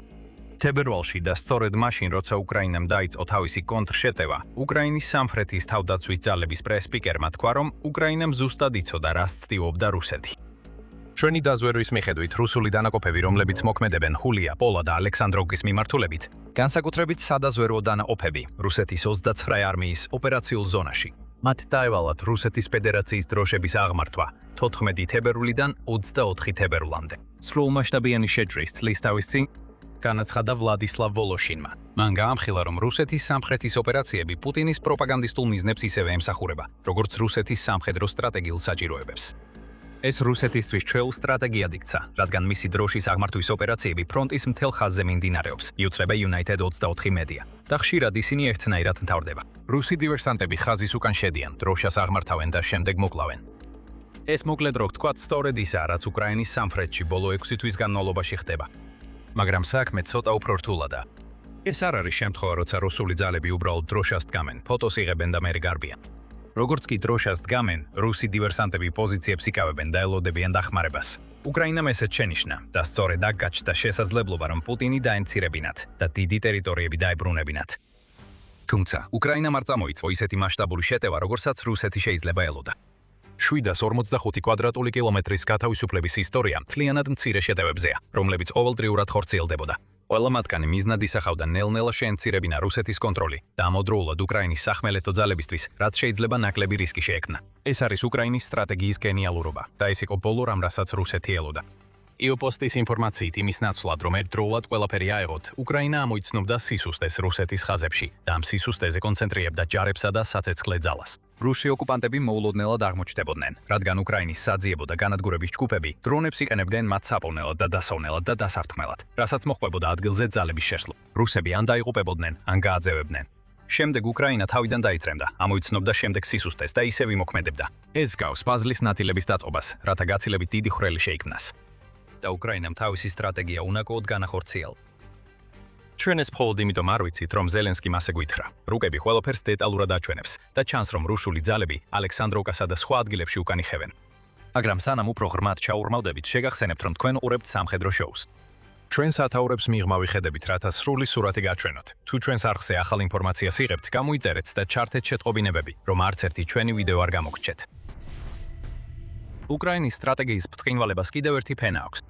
რუსეთის დროშის აღმართვა შეიძლება ასევე აღქმულიყო როგორც უკრაინის პროვოცირების მცდელობა, რათა დაეწყო ისეთი შეტევა, რომელიც მას მეტ ჯარისკაცსა და ტექნიკას დაუჯდებოდა. მაგრამ უკრაინამ ამ სატყვარას არ წამოეგო. მან რუსეთს მისცა საშუალება გაეგრძელებინა თავისი დროშის თამაშები და ამის ნაცვლად ძალიან ჩუმად განაგრძო თავისი საქმე. იმ ტერიტორიის დერუსიფიკაცია, რომელსაც რუსეთი თავის კონტროლქვეშ მყოფად აცხადებდა. დიახ, ხანდახან განცხადებები იყო. მაგალითად, თებერვლის ბოლოს უკრაინამ 400 კვადრატული კილომეტრის გათავისუფლება გამოაცხადა. მაგრამ ეს ცნობები ყოველთვის ფაქტის შემდეგ ვრცელდებოდა. რუსეთს არასდროს იცოდა, რას დაუშენდა უკრაინას შემდეგ, ან როდის, რაც იმას ნიშნავდა, რომ მას არასდროს ჰქონდა შესაძლებლობა თავისი დივერსანტები მოემზადებინა მოსალოდნელისთვის. ჩვენ ვხედავთ, რამდენად კარგად იმოქმედა უკრაინამ Deep State-ის მიერ გამოქვეყნებული რუკიდან. ღია წყაროებზე დაფუძნებული სადაზვერვო პლატფორმა აკვირდება წინშლებსა და უკან დახევებს მთელ ფრონტზე. 12 აგვისტოს მან გამოაქვეყნა რუკა, რომელიც ამტკიცებს ყველაფერს, რასაც ზელენსკი ამტკიცებს. ხედავთ იმ ღია ლურჯ მონაკვეთს. ეს არის მთელი ტერიტორია, რომელიც უკრაინის ძალებმა გაათავისუფლეს რუსეთის კონტროლიდან 2026 წელს. Deep State აღნიშნავს 19 სხვადასხვა დასახლებას იმ ერთ ლურჯ მონაკვეთში. მათ შორის რამდენიმე მათგანს, რომლებიც ადრე ვახსენეთ, მაგალითად იალტა და ხერსონივკა. სხვები მოიცავს ვორონეჟს, ტერნოვკას და რიბნეს. ესენი ყველა ის სოფელია, რომელთა დაკავებასაც რუსეთი ამტკიცებდა, მაგრამ უკრაინის სტრატეგიამ, რომელიც რუსული ხაზების სუსუსტეების ეტაპობრივად გამოყენებას ეფუძნება, ისინი დაიბრუნა. აქ კიდევ ერთი ელემენტია. რუსეთი თავს ქვიშაში ყოფს. უფრო სწორად, რუსეთი არა მხოლოდ უგულებელყოფს უკრაინის მიღწევას, არამედ ისე იქცევა თითქოს დერუსიფიკაცია საერთოდ არ მომხდარა. ისევ ამას რუკებზეც ვხედავთ. რუსი სამხედრო ბლოგერი რიბარი აზიარებს იმას, რასაც რუსეთი ამტკებს, რუსეთი ამტკიცებს, რომ ხდება. მის რუკაზე წითელი ფერი აღნიშნავს იმ ტერიტორიებს, რომელთა კონტროლსაც რუსეთი ამტკიცებს. და ნახავთ, რომ ალექსანდროვკა გამოკვეთილია. თითქმის მთლიანად რუსული ძალების კონტროლქვეშაა. ახლა დაუბრუნდეთ Deep State-ის რუკას. ლურჯი მონაკვეთი, რომელზეც გესაუბრეთ, უკრაინის კონტროლქვეშაა. ამ მონაკვეთიდან დასავლეთით რამდენიმე კილომეტრში მდებარეობს ალექსანდროვკა, უფრო ზუსტად 23 კილომეტრში. სრულიად ხელუხლებელი. შესაძლოა მხოლოდ იშვიათი დივერსიული ჯგუფის გარდა, რომელსაც ფრონტის ხაზის გადალახვა მოახერხა. ეს არის რეალობის დამახინჯება, რომელსაც რუსეთი ქმნის, რათა შექმნას შტაბ-ჭდილება თითქოს უკრაინაში უკეთესად მიდის საქმე, ვიდრე სინამდვილეშია. ერთი რუკა სრულ კონტროლს აჩვენებს, მეორე კი უკრაინულ ხაზს აჩვენებს, რამდენიმე კილომეტრით დაშორებულს, იმ დასახლებული პუნქტიდან, რომლის დაკავებასაც რუსეთი ამტკიცებს. აქ ბრძოლის ველზე აცდენა. რუსული ნარატივი რეალობას შეეჯახა და რეალობა ისაა, რომ ალექსანდროვკა დაკავებული არ არის. რუსეთმა 2026 წელს უკრაინის 745 კვადრატული კილომეტრი დრი დაკარგა და საბოლოო შეტევა, რომელიც უკრაინის დამარცხებას და დონბასის დაცემას უნდა გამოეწვია, მუხლებზე დგას. ეს აცდენა კრემლამდეც კი აღწევს და წელს ეს არაერთხელ გვინახავს მოქმედებაში. მაგალითად, ავიღოთ პუტინის გახმაურებული და ეროვნულ ტელევიზიაზე გადაცემული შეხვედრა, რომელიც მან რუსეთის შეიარაღებული ძალების გენერალური შტაბის უფროსთან, ვალერი გერასიმოვთან 3 ივლისს გამართა. გერასიმოვმა იმ შეხვედრაზე ტყუილები უხვად დააყარა. მილიონობით რუსი მაყურებლის წინაშე გენერალმა პუტინს უთხრა, რომ 1 იანვრიდან რუსეთს 133 უკრაინული დასახლება ჰქონდა აღებული. რაც დაახლოებით 3000 კვადრატული კილომეტრი უკრაინის ოკუპაციას ნიშნავს. მათ შორის მხოლოდ ივნისში 626 კვადრატული კილომეტრი ტერიტორია იქნა დაკავებული. გერასიმოვმა პუტინს უთხრა, რომ სწრაფი წინსვლები ალექსანდროვკასა და ჰულაიპოლში მიმდინარეობდა და იმავე დღეს გავრცელდა ინფორმაცია, თითქოს ალექსანდროვკა დაეცა, მაგრამ ეს ყველაფერი ტყუილი იყო. როგორც კიევ-პოსტი არნიშნავს, ალექსანდროვკიდან უახლოესი რუსი ჯარები, სავარაუდოდ დივერსანტები, იმ დროს 15 კილომეტრით იყვნენ დაშორებულნი და კიდევ ერთხელ, ის Deep State-ის რუკა, რომელიც ადრე გაგიზიარეთ, ამას ამტკიცებს. რუსეთი ამტკიცებს, რომ ყველა მიმართულებით წინ მიიწევს და ამ განცხადებებს მაშინაც კი აკეთებს, როცა უკრაინის აქტიური შეტევები მის ძალებს უკან სწევს. 30 ივნისის სტატიაში რია რუსეთმა სწორედ ეს საკითხი წამოჭრა, ჯერ კიდევ გერასიმოვის არაზუსტი განცხადებების გაკეთებამდე. გამოცემის თქმით, პუტინის შეფასებები უკრაინაში ბრძოლის ველის რეალობაზე უფრო მეტად აცდენილი იყო რეალობას ვიდრე ოდესმე. პუტინი იძულებული გახდა განზრახან უნებლიებ რუსეთის წინსვლები გადამეტებულად წარმოიჩინა. კონსტანტინივკაში, როგორც აღნიშნავს გამოცემა, პუტინმა განაცხადა, რომ რუსეთს დასახლების 96% კონტროლ ქვეშ ჰქონდა. კვლავაც ის ცდებოდა. კონსტანტინივკა კვლავაც დგას და რუსეთს დიდი ხნის ბრძოლა დასჭირდება, რომ პუტინის მიერ დასახელებულ დონეს მიაღწიოს კონტროლში. რეალობა რუსეთის ლიდერს გამოეპარა. ის რეალობასაა მოწყვეტილი, ან ტყუილს ამბობს, რომ გავლენა შეინარჩუნოს, ანაც შეგნებულად აძლევს თავისუფლებას, გენერლებმა შეცდომაში შეიყვანონ და უთხრან ის, რაც სურს რომ მოისმინოს. იმიტომ რომ 745 კვადრატული კილომეტრი დავკარგეთ და ახლოსაც არ ვართ, ალექსანდროვკა კი გარანტირებული გზაა, რომ წოდება და თანამდებობა დაკარგო. უკრაინის შეტევამ 2026 წელს მკაცრი რეალობა დაანახა ყველას, თუნდაც პუტინს სურს ეს უგულებელყოს. აი, რამდენად მკაცრია ეს რეალობა. 1 აგვისტოს რუსეთის შეტევის შესახებ ანგარიშში ომის კვლევის ინსტიტუტმა, ანუ ISW-მ, შეადარა რუსეთის ტერიტორიული მიღწევები 2026 წლის თებერვლიდან ივლისამდე პერიოდს წინა წელს მიღწეულთან. ციფრები აჩვენებს, რამდენად ცუდად მიდის 2026 წელი რუსეთისთვის და რამდენად ეფექტური გახდა უკრაინის შეტევის სტრატეგია. 2025 წლის თებერვალში რუსეთმა განაცხადა, რომ უკრაინის 354.09 კვადრატული კილომეტრი დაიკავა. 2026 წელს ეს მაჩვენებელი 122.73 კვადრატულ კილომეტრამდე შემცირდა. მარტში ეს მაჩვენებლები იყო 203.74 და 23.04 კვადრატული კილომეტრი. ზაფხული რუსეთისთვის კიდევ უფრო მძიმე აღმოჩნდა. ივნისში მან დაიკავა 30.02 კვადრატული კილომეტრი, ივლისში კი 27.85 კვადრატული კილომეტრი. მაშინ როცა 2025 წლის იმავე თვეებში ეს მაჩვენებლები იყო შესაბამისად 491.87 და 455.74 კვადრატული კილომეტრი. შეიძლება შეგიმჩნევიათ, რომ აპრილი და მაისი გამოვტოვეთ. ეს იმიტომ, რომ ამ თვეებს განსაკუთრებული მნიშვნელობა აქვს. რუსეთმა ორივე თვეში აქტიურად დაკარგა ტერიტორიები. აპრილში რუსეთი -116.01 კვადრატული კილომეტრით დასრულდა. მაისში კი -291.1-ით. რაც მიუთითებს, რომ სწორედ ეს ორი თვე იყო, როცა უკრაინის კონტრშეტევა რეალურად დაიწყო და გააქტიურდა. საკონტექსტოდ, რუსეთმა 2025 წელს ამ ორ თვეში ერთად შეძლო უკრაინის ტერიტორიიდან 700-ზე მეტი კვადრატული კილომეტრის დაპყრობა. ეს არის რეალობა რუსეთისთვის. წელი, რომელიც უკრაინის დაცემის ლად უნდა ქცეულიყო, პირიქით აჩვენებს, რამდენად დასუსტდა რუსეთის წინსვლა და რამდენად ეფექტიანად მუშაობს უკრაინის შეტევითი სტრატეგია. საუბარი რომ გავაგრძელოთ დასუსტებაზე, რუსეთი წინსვლას იმიტომ ვერ აღწევს, რომ ნაკლებ ჯარისკაცს აგზავნის უკრაინის თავდაცვაზე დასარტყმელად. ეს არ არის შემთხვევა, როცა ისინი უკან იხემენ, რათა ძალები შეივსონ და წლის ბოლოს უფრო ძლიერი შეტევისთვის მოემზადონ. დაკარგულთა რაოდენობა ამას გვიჩვენებს. 3 აგვისტოს ზელენსკიმ განაცხადა, რომ 2026 წლის პირველ 7 თვეში რუსეთს 225.500 დანაკარგი აქვს. შეგვიძლია ცოტა მათემატიკა გამოვიყენოთ, რომ დავინახოთ, რას ნიშნავს ეს იმ პერიოდისთვის, რომელსაც ISW თავის შეფასებაში განიხილავს. პირველ რიგში ვაცილებთ იანვრის დანაკარგებს, რომლებიც ალ-ჯაზირას მიხედვით 31.680 შეადგენს, რაც გვაძლევს 193.820 დანაკარგს თებერვლიდან ივლისამდე. შემდეგ ვაჯამებთ რუსეთის მიღწევებს ამ პერიოდისთვის. ISW-ს მიხედვით ეს მიღწევები სინამდვილეში მიღწევები არ არის. ამ 6 თვის განმავლობაში რუსეთმა რეალურად დაკარგა 183.47 კვადრატული კილომეტრი. ეს მოულოდნელი იყო, მაგრამ გვაჩვენებს, რამდენად ეფექტური იყო უკრაინის შეტევა. კარგი, მოდი სხვა მიდგომას ვცადოთ. რუსეთს კეთილგანწყობით მოვექცევით და შეღწევებს მიღწევებად ჩავთვლით. მიუხედავად იმისა, რომ 1-2 ჯარისკაცის დასახლებაში შეპარვა ძალიან შორსაა იმ დასახლების სრულად დაკავებისგან. შეღწევების ჩათვლით ისევ ISW-ს მონაცემებით, რუსეთმა 379.85 კვადრატული კილომეტრი მიითვალა. ასე რომ ამ ყველაზე ოპტიმისტურ სცენარშიც კი რუსეთისთვის მან მაინც დაკარგა 510.25 ჯარისკაცი. უკრაინაში აღებული თითოეული კვადრატული კილომეტრისთვის თებერვლიდან ივლისამდე. ეს დომინაცია არ არის, ეს კატასტროფაა. რეალობა, რომელსაც პუტინი არ უნდა აღიაროს, თუნდაც ყველაზე ოპტიმისტურ სცენარში. ხოლო ყველაზე ცუდ შემთხვევაში რუსეთმა 193.000-ზე მეტი ჯარისკაცი შესწირა იმისთვის, რომ აქტიურად დაეკარგა ტერიტორია.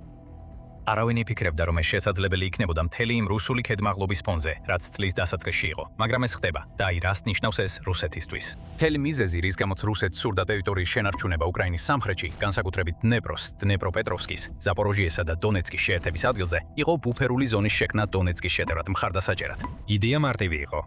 შექმნა ბუფერი, რომელიც უკრაინას შეუშლიდა ხელს ჯარებისა და მარაგების დონეცკში გაგზავნაში. ამასთან ერთად უკრაინას სამხრეთში ჯარისკაცების გაწირვა მოუწევდა, რომლებიც ურჩევნია დონეცკის ციხესიმაგრეების ხაზზე ებრძოლათ.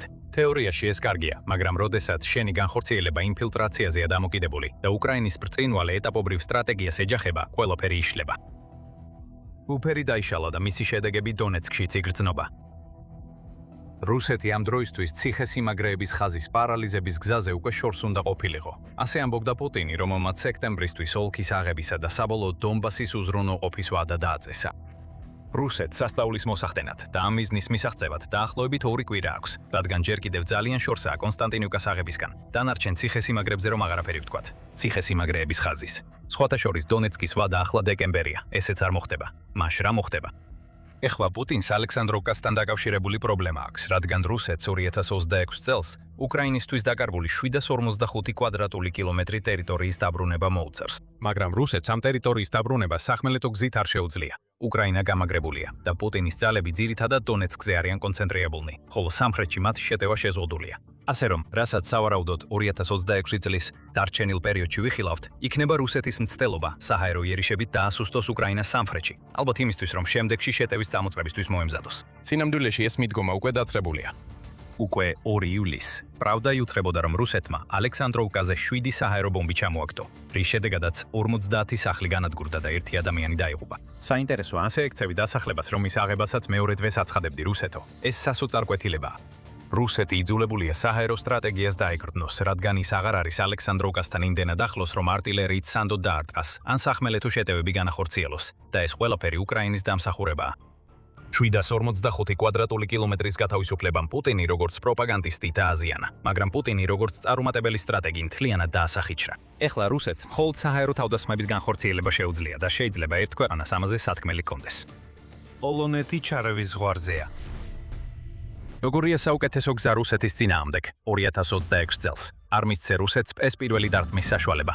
იმოქმედე პრევენციულად და გაანეიტრალე რუსეთის საფრთხე მანამ, სანამ მას რაიმეს გაკეთების შანსი ექნება. სოფლიოში, სადაც შეკავების პოლიტიკა ნაკლებად ეფექტურია ვიდრე 20 პირველი საუკუნის დასაწყისიდან იყო, პირველი დარტყმა უკვე კეთესია ვიდრე დარტყმის მიღება. ყოველ შემთხვევაში ეს არის გერმანიის ახალი მიდგომა.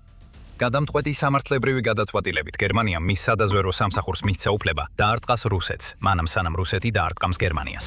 პრევენციული დარტყმები მალე განხორციელდება, მაგრამ ეს დარტყმები არ შეეხება რაკეტებსა და ბომბებს. ისინი შეეხება ახალ უფლებამოსილებებს, რომლებიც გერმანიის სადაზვერო სამსახურებს მიენიჭათ. საუკეთესო დრონი ისაა, რომელიც არასდროს აფრინდება და ვერ დაემუქრება გერმანიას, განაცხადა გერმანიის ბუნდესტაგის საპარლამენტო საკონტროლო კომიტეტის თავმჯდომარემ მარკ ჰენდრიხმანმა. გადამწყვეტი კენჭისყრის წინ, რომელიც განსაზღვრავდა მიანიჭებდა თუ არა გერმანიის კაბინეტი ახალ უფლებამოსილებებს მის სადაზვერო სააგენტოებს. რამდენიმე საათის შემდეგ კენჭისყრის შედეგები უკვე ცნობილი იყო. კაბინეტმა ახალი კანონი მიიღო. ზუსტად ისე, როგორც ჰენდრიხმანი აცხადებდა, უნდა მომხდარიყო. გერმანია კიდევ ერთი დიდი ნაბიჯით მიუახლოვდა იმას, რომ საკუთარ თავს მისცეს უფლება პრევენციულად დაარტყას რუსეთს. ამის ნაცვლად ყოველთვის დაელოდოს და უპასუხოს ჰიბრიდული ომის სტრატეგიებს, რომლებსაც პუტინი იყენებს ბერლინის წინააღმდეგ უკრაინაში შეჭრის დაწყებიდან. როიტერსი ერთ-ერთი პირველი იყო, ვინც ეს ამბავი გაავრცელა. 12 აგვისტოს სტატიაში ეს გამოცემა ავრცელებდა ინფორმაციას, რომ გერმანიის კაბინეტმა მიიღო კანონპროექტი, რომელიც ქვეყნის სადაზვერო სამსახურებს ანიჭებს უფლებას გატეხონ კომუნიკაციები, რათა ჩაშალონ ოპერაციები, რომლებიც უცხოელი მოწინააღმდეგეების მიერ არის დაგეგმილი. ეს საკამათო ნაბიჯი უფლებას აძლევს როგორც BND-ს, ასევე BIP-ს, რომლებიც გერმანიის მთავარი სადაზვერო სააგენტოებია, გაცილებით ფართო წვდომას ციფრულ კომუნიკაციებზე. ასევე შესაძლებლობას შეაგროვონ გაცილებით მitmeti მონაცემი, ვიდრე ოდესმე შეეძლო. და განახორციელონ ის, რასაც როიტერსი აქტიურ ოპერაციებს უწოდებს თავდასხმების აღსაკვეთად. ეს მიუთითებს იმაზე, რომ გერმანია მხოლოდ მონაცემების შეგროვებით არ დაკმაყოფილდება, რათა მიუთითოს მათზე და თქვას, ნახეთ რას აპირებს რუსეთი. რადგან მოდით ვაღიაროთ, ეს ყველაფერი რუსეთთან არის დაკავშირებული. როგორც ჩანს, ეს ახალი კანონი ნიშნავს იმას, რომ გერმანიის სადაზვერო სააგენტოებს შეუძლიათ აქტიურად ჩაატარონ ჰაკერული და კონტრსაბოტაჟური ოპერაციები, რათა შეაჩერონ ეს გეგმები და არ მისცენ მათ რეალობად ქცევის ცევის საშუალება. ეს არის რევოლუცია და ისტორიული ცვლილება გერმანიის მიდგომაში. თუ როგორ იყენებს ის თავის სადაზვერო სააგენტოებს, განაცხადა ქვეყნის შინაგან საქმეთა მინისტრმა ალექსანდრ ალექსანდერ დობრინდმა კენჭისყრის შემდეგ. Დიდი ხანია დროა ისე მოვემზადოთ, რომ კონკურენტუნარიანებიც ვიყოთ და მთელ მსოფლიოში ჩვენს პარტნიორ სამსახურებსაც თანასწორ დონეზე გავუტოლდეთ. ამისთვის საჭიროა ოპერაციული შესაძლებლობები და აქტიური უფლებამოსილებები, რათა თანამედროვე სახელმწიფო ტერორიზმსა და ექსტრემისტულ ჯგუფებს უფრო ეფექტურად გაუმკლავდეთ, დაამატა დობრინდმა. თუმცა სანამ გავაგრძელებთ, აქ ერთი მნიშვნელოვანი შენიშვნა. როგორც გარდიანი თავის ანგარიში არნიშნავს, გერმანიის ბოლო გადაწყვეტილებაზე. სწორედ გერმანიის მთავრობამ მისცა თანხმობა ახალი კანონპროექტის მიღებას. ამ კანონმა ჯერ კიდევ უნდა გაიაროს სრული საპარლამენტო კენჭისყრა, სანამ ის ოფიციალურ გერმანულ პოლიტიკად იქცევა. ეს შეიძლება დაბრკოლებად იქცეს, რადგან ამ ნაბიჯის მხარდაჭერა გერმანიაში აბსოლუტური არ არის. მაგრამ სანამ განვიხილავთ რატო, ასევე არ არის ისე თითქოს ეს კანონპროექტი არ საიდან გაჩნდა. გერმანია დიდი ხანია ცდილობს გააძლიეროს თავისი სადაზვერვო სამსახურები. ფული იყო პირველი გამოსავალი, რომელიც კანცლერმა ფრიდრიხ მერცმა აირჩია. BND-ს ბიუჯეტი 2026 წლისთვის უკვე გაზრდილია და 1.73 მილიარდ დოლარს შეადგენს. და მერცი ნაბიჯებს დგამს, რომ შეამსუბუქოს შეზღუდვები, რომლებიც BND-ს ხელოვნური ინტელექტისა და სახის ამოცნობის ტექნოლოგიის გამოყენებას უკავშირდება. სათითაოდ შემაკავებელი მექანიზმების სუსტება. კანონპროექტიც უკვე გარკვეული დრო ამზადდება. 17 თებერვალს პოლიტიკომ გაავრცელა ინფორმაცია იმ ნაბიჯებზე, რომელსაც გერმანია დგამს თავისი სადაზვერვო სამსახურების გასაძლიერებლად. შიდა განცხადებების ფონზე, რომ ამ სამსახურებმა უნდა მიაღწიონ გარკვეულ ავტონომიას, რათა გერმანია მხოლოდ აშეთეშოსსა და თავის ევროპელ კოლეგებზე არ იყოს დამოკიდებული ინფორმაციის მიღებისას, როგორც ჰენრიხ მანმა იმ დროს აღნიშნა. ჩვენ გვინდა გავაგრძელოთ მჭიდრო თანამშრომლობა ამერიკელებთან. მაგრამ თუ აშშ-ის პრეზიდენტი, ვინც არ უნდა იყოს ის, მომავალში თუ გადაწყვეტს მარტო იმოქმედოს ევროპელი პარტნიორების გარეშე, მაშინ ჩვენ უნდა შეგვეძლოს დამოუკიდებლად დგომა. ამიტომ ეს ახალი კანონი მხოლოდ პრევენციული ზომების დამტკიცებას არ ეხება. ეს ეხება იმას, რომ გერმანიამ გადადგას საჭირო ნაბიჯები, რათა უზრუნველყოს, რომ მისი მთელი სადაზვერვო სისტემა არ დაიშლება თუ აშშ-ჩო გადაწყვეტს, შეწყვიტოს სადაზვერვო ინფორმაციის გაზიარება. ჩვენ გვაქვს ახალი კანონის ძირითადი ინფორმაცია, მაგრამ ეს არის ახალი უფლებამოსილებები, როგორც ამ ეტაპზე გვესმის. გერმანიის სადაზვერვო სამსახურებს ექნებათ უფლება განახორციელონ სხვადასხვა ზომები, მას შემდეგ რაც გამოავლენენ მიმდინარე შეთქმულებას, იტყობინება პოლიტიკო. ეს ზომები შეიძლება განსხვავდებოდეს შეთქმულების მასშტაბის მიხედვით. დამნაშავეების და მათი მხარდამჭერების გამოვლენა ერთ-ერთი მეთოდია, რომელსაც სამსახურები შეიძლება მიმართონ. ეს შეიძლება იყოს არჩევანი იმ შემთხვევაში, თუ შეთქმულება სავარაუდოდ ზიანს ვერ გამოიწვევს და გერმანია ამის გამოყენებას შეძლებს გეოპოლიტიკური კულების მოსაპოვებლად, იმ ქვეყნის წინააღმდეგ, ვინც შეიძლება ამ გეგმის უკან იდგეს, რუსეთი. სხვა ვარიანტებში შეიძლება შედიოდეს იმ ადამიანების ქონების განადგურება, რომლებიც შეთქმულებაში მონაწილეებად არიან იდენტიფიცირებულნი. დივერსია იმ ასაფეთქებელი ნივთიერებების, რომლებიც თავდასხმამდე იქნა შექმნილი, ან თუნდაც შეთქმულებაში მონაწილეებისთვის ცრუ სადაზვერვო ინფორმაციის მიწოდება თავდასხმის მცდელობის შემდეგ. დაციწოს დაბნეულობას გერმანიის მოწინააღმდეგეების სადაზვერვო სამსახურებში. როგორც პოლიტიკო ამატებს, ამ ყველაფერში მთავარი შემზღუდავი ის არის, რომ გერმანიის მიერ მიღებული ნებისმიერი პასუხი უნდა იყოს პირდაპირ დაკავშირებული იმ თავდაპირველ ინციდენტთან, რომელიც გამოვლინდა და არ უნდა საფრთხეს უქმნიდეს ფიზიკურ უსაფრთხოებას ან სიცოცხლეს. Reuters-ი კიდევ რამდენიმე დეტალს ამატებს და არნიშნავს, რომ ახალი კანონპროექტი ითვალისწინებს ახალი წესების შემოღებას, რომლებიც გერმანიის სადაზვერვო სამსახურებს მიცემს უფლებას დაატენონ სახელმწიფო პროგრამული უზრუნველყოფა, რომელიც აკონტროლებს ონლაინ ძიებებს და უზრუნველყოფს სატელეკომუნიკაციო მეთვალყურეობას. რამდენიმე ტიპის სუბიექტს, მათ შორის სატელეკომუნიკაციო კომპანიებს, სატრანსპორტო ოპერატორებს, ფინანსურ შუამავლებსა და ციფრულ პლატფორმებს, ასევე შეეძლებათ დაევალოთ ინფორმაციის გადაცემა მოთხოვნის საფუძველზე, ველზე ახალი კანონის მიხედვით. ეს ყველაფერი ემსახურება იმას, რომ გერმანია სურს მის სადაზვერვო სამსახურებს შეეძლოთ მოქმედება. პირველად დაარტყან, ძლიერად დაარტყან და ნებისმიერი უცხოელი მოწინააღმდეგის გეგმების ჩაშლა. თუმცა შეიძლება ეს ყველაფერი გესმოდეთ და იგრძნოთ, რომ ეს ახალი კანონი ცოტათი გადაჭარბებულია. სადაზვერვო სამსახურების უფლებამოსილების გაფართოება ერთი რამეა, მაგრამ მათთვის, როგორც ჩანს, შეუზღუდავი წვდომის მიცემა ონლაინ საძიებო და სატელეკომუნიკაციო ჩანაწერებზე პირადი ცხოვრების შესაძლო ხელყოფაა. ზოგისთვის ეს შეიძლება ზედმეტ ნაბიჯად ჩაითვალოს. თუ ეს თქვენი აზრია, მარტო არ იქნებით. ჩვენ ვახსენეთ, რომ გერმანიის ახალი კანონპროექტი ჯერ კიდევ უნდა გაიაროს სრული საპარლამენტო კენჭისყრა და ეს შეიძლება დაბრკოლება იყოს. მიზეზი ისაა, რომ ამ კონკრეტული კანონის მხარდაჭერა ერთსულოვანი არ არის. DW აღნიშნავს, რომ გერმანიის სამოქალაქო უფლებების საზოგადოება კანონპროექტის რამდენიმე ასპექტს არაკონსტიტუციურად მიიჩნევს. განსაკუთრებით მაშინ, როდესაც საქმე ეხება ფართო მასშტაბის მეთვალყურეობის უფლებამოსილებებს, რომელსაც გერმანიის დაზვერვის სამსახურები მიიღებენ. განსაკუთრებით პრობლემურია ამ სამსახურებისთვის საჯარო და კერძო ვიდეო მეთვალყურეობაზე რეალურ დროში წვდომის მიცემა, ამტკიცებს საზოგადოების ექსპერტი კაი დიტმანი. არ არსებობს საკმარისი და მკაფიოდ განსაზღვრული საზღვრები ასეთი ფართო ჩარევებისთვის, რომლებიც უპირველეს ყოვლისა უამრავ უდანაშაულო ადამიანს ეხება. ამბობს დიტმანი ამ კანონზე.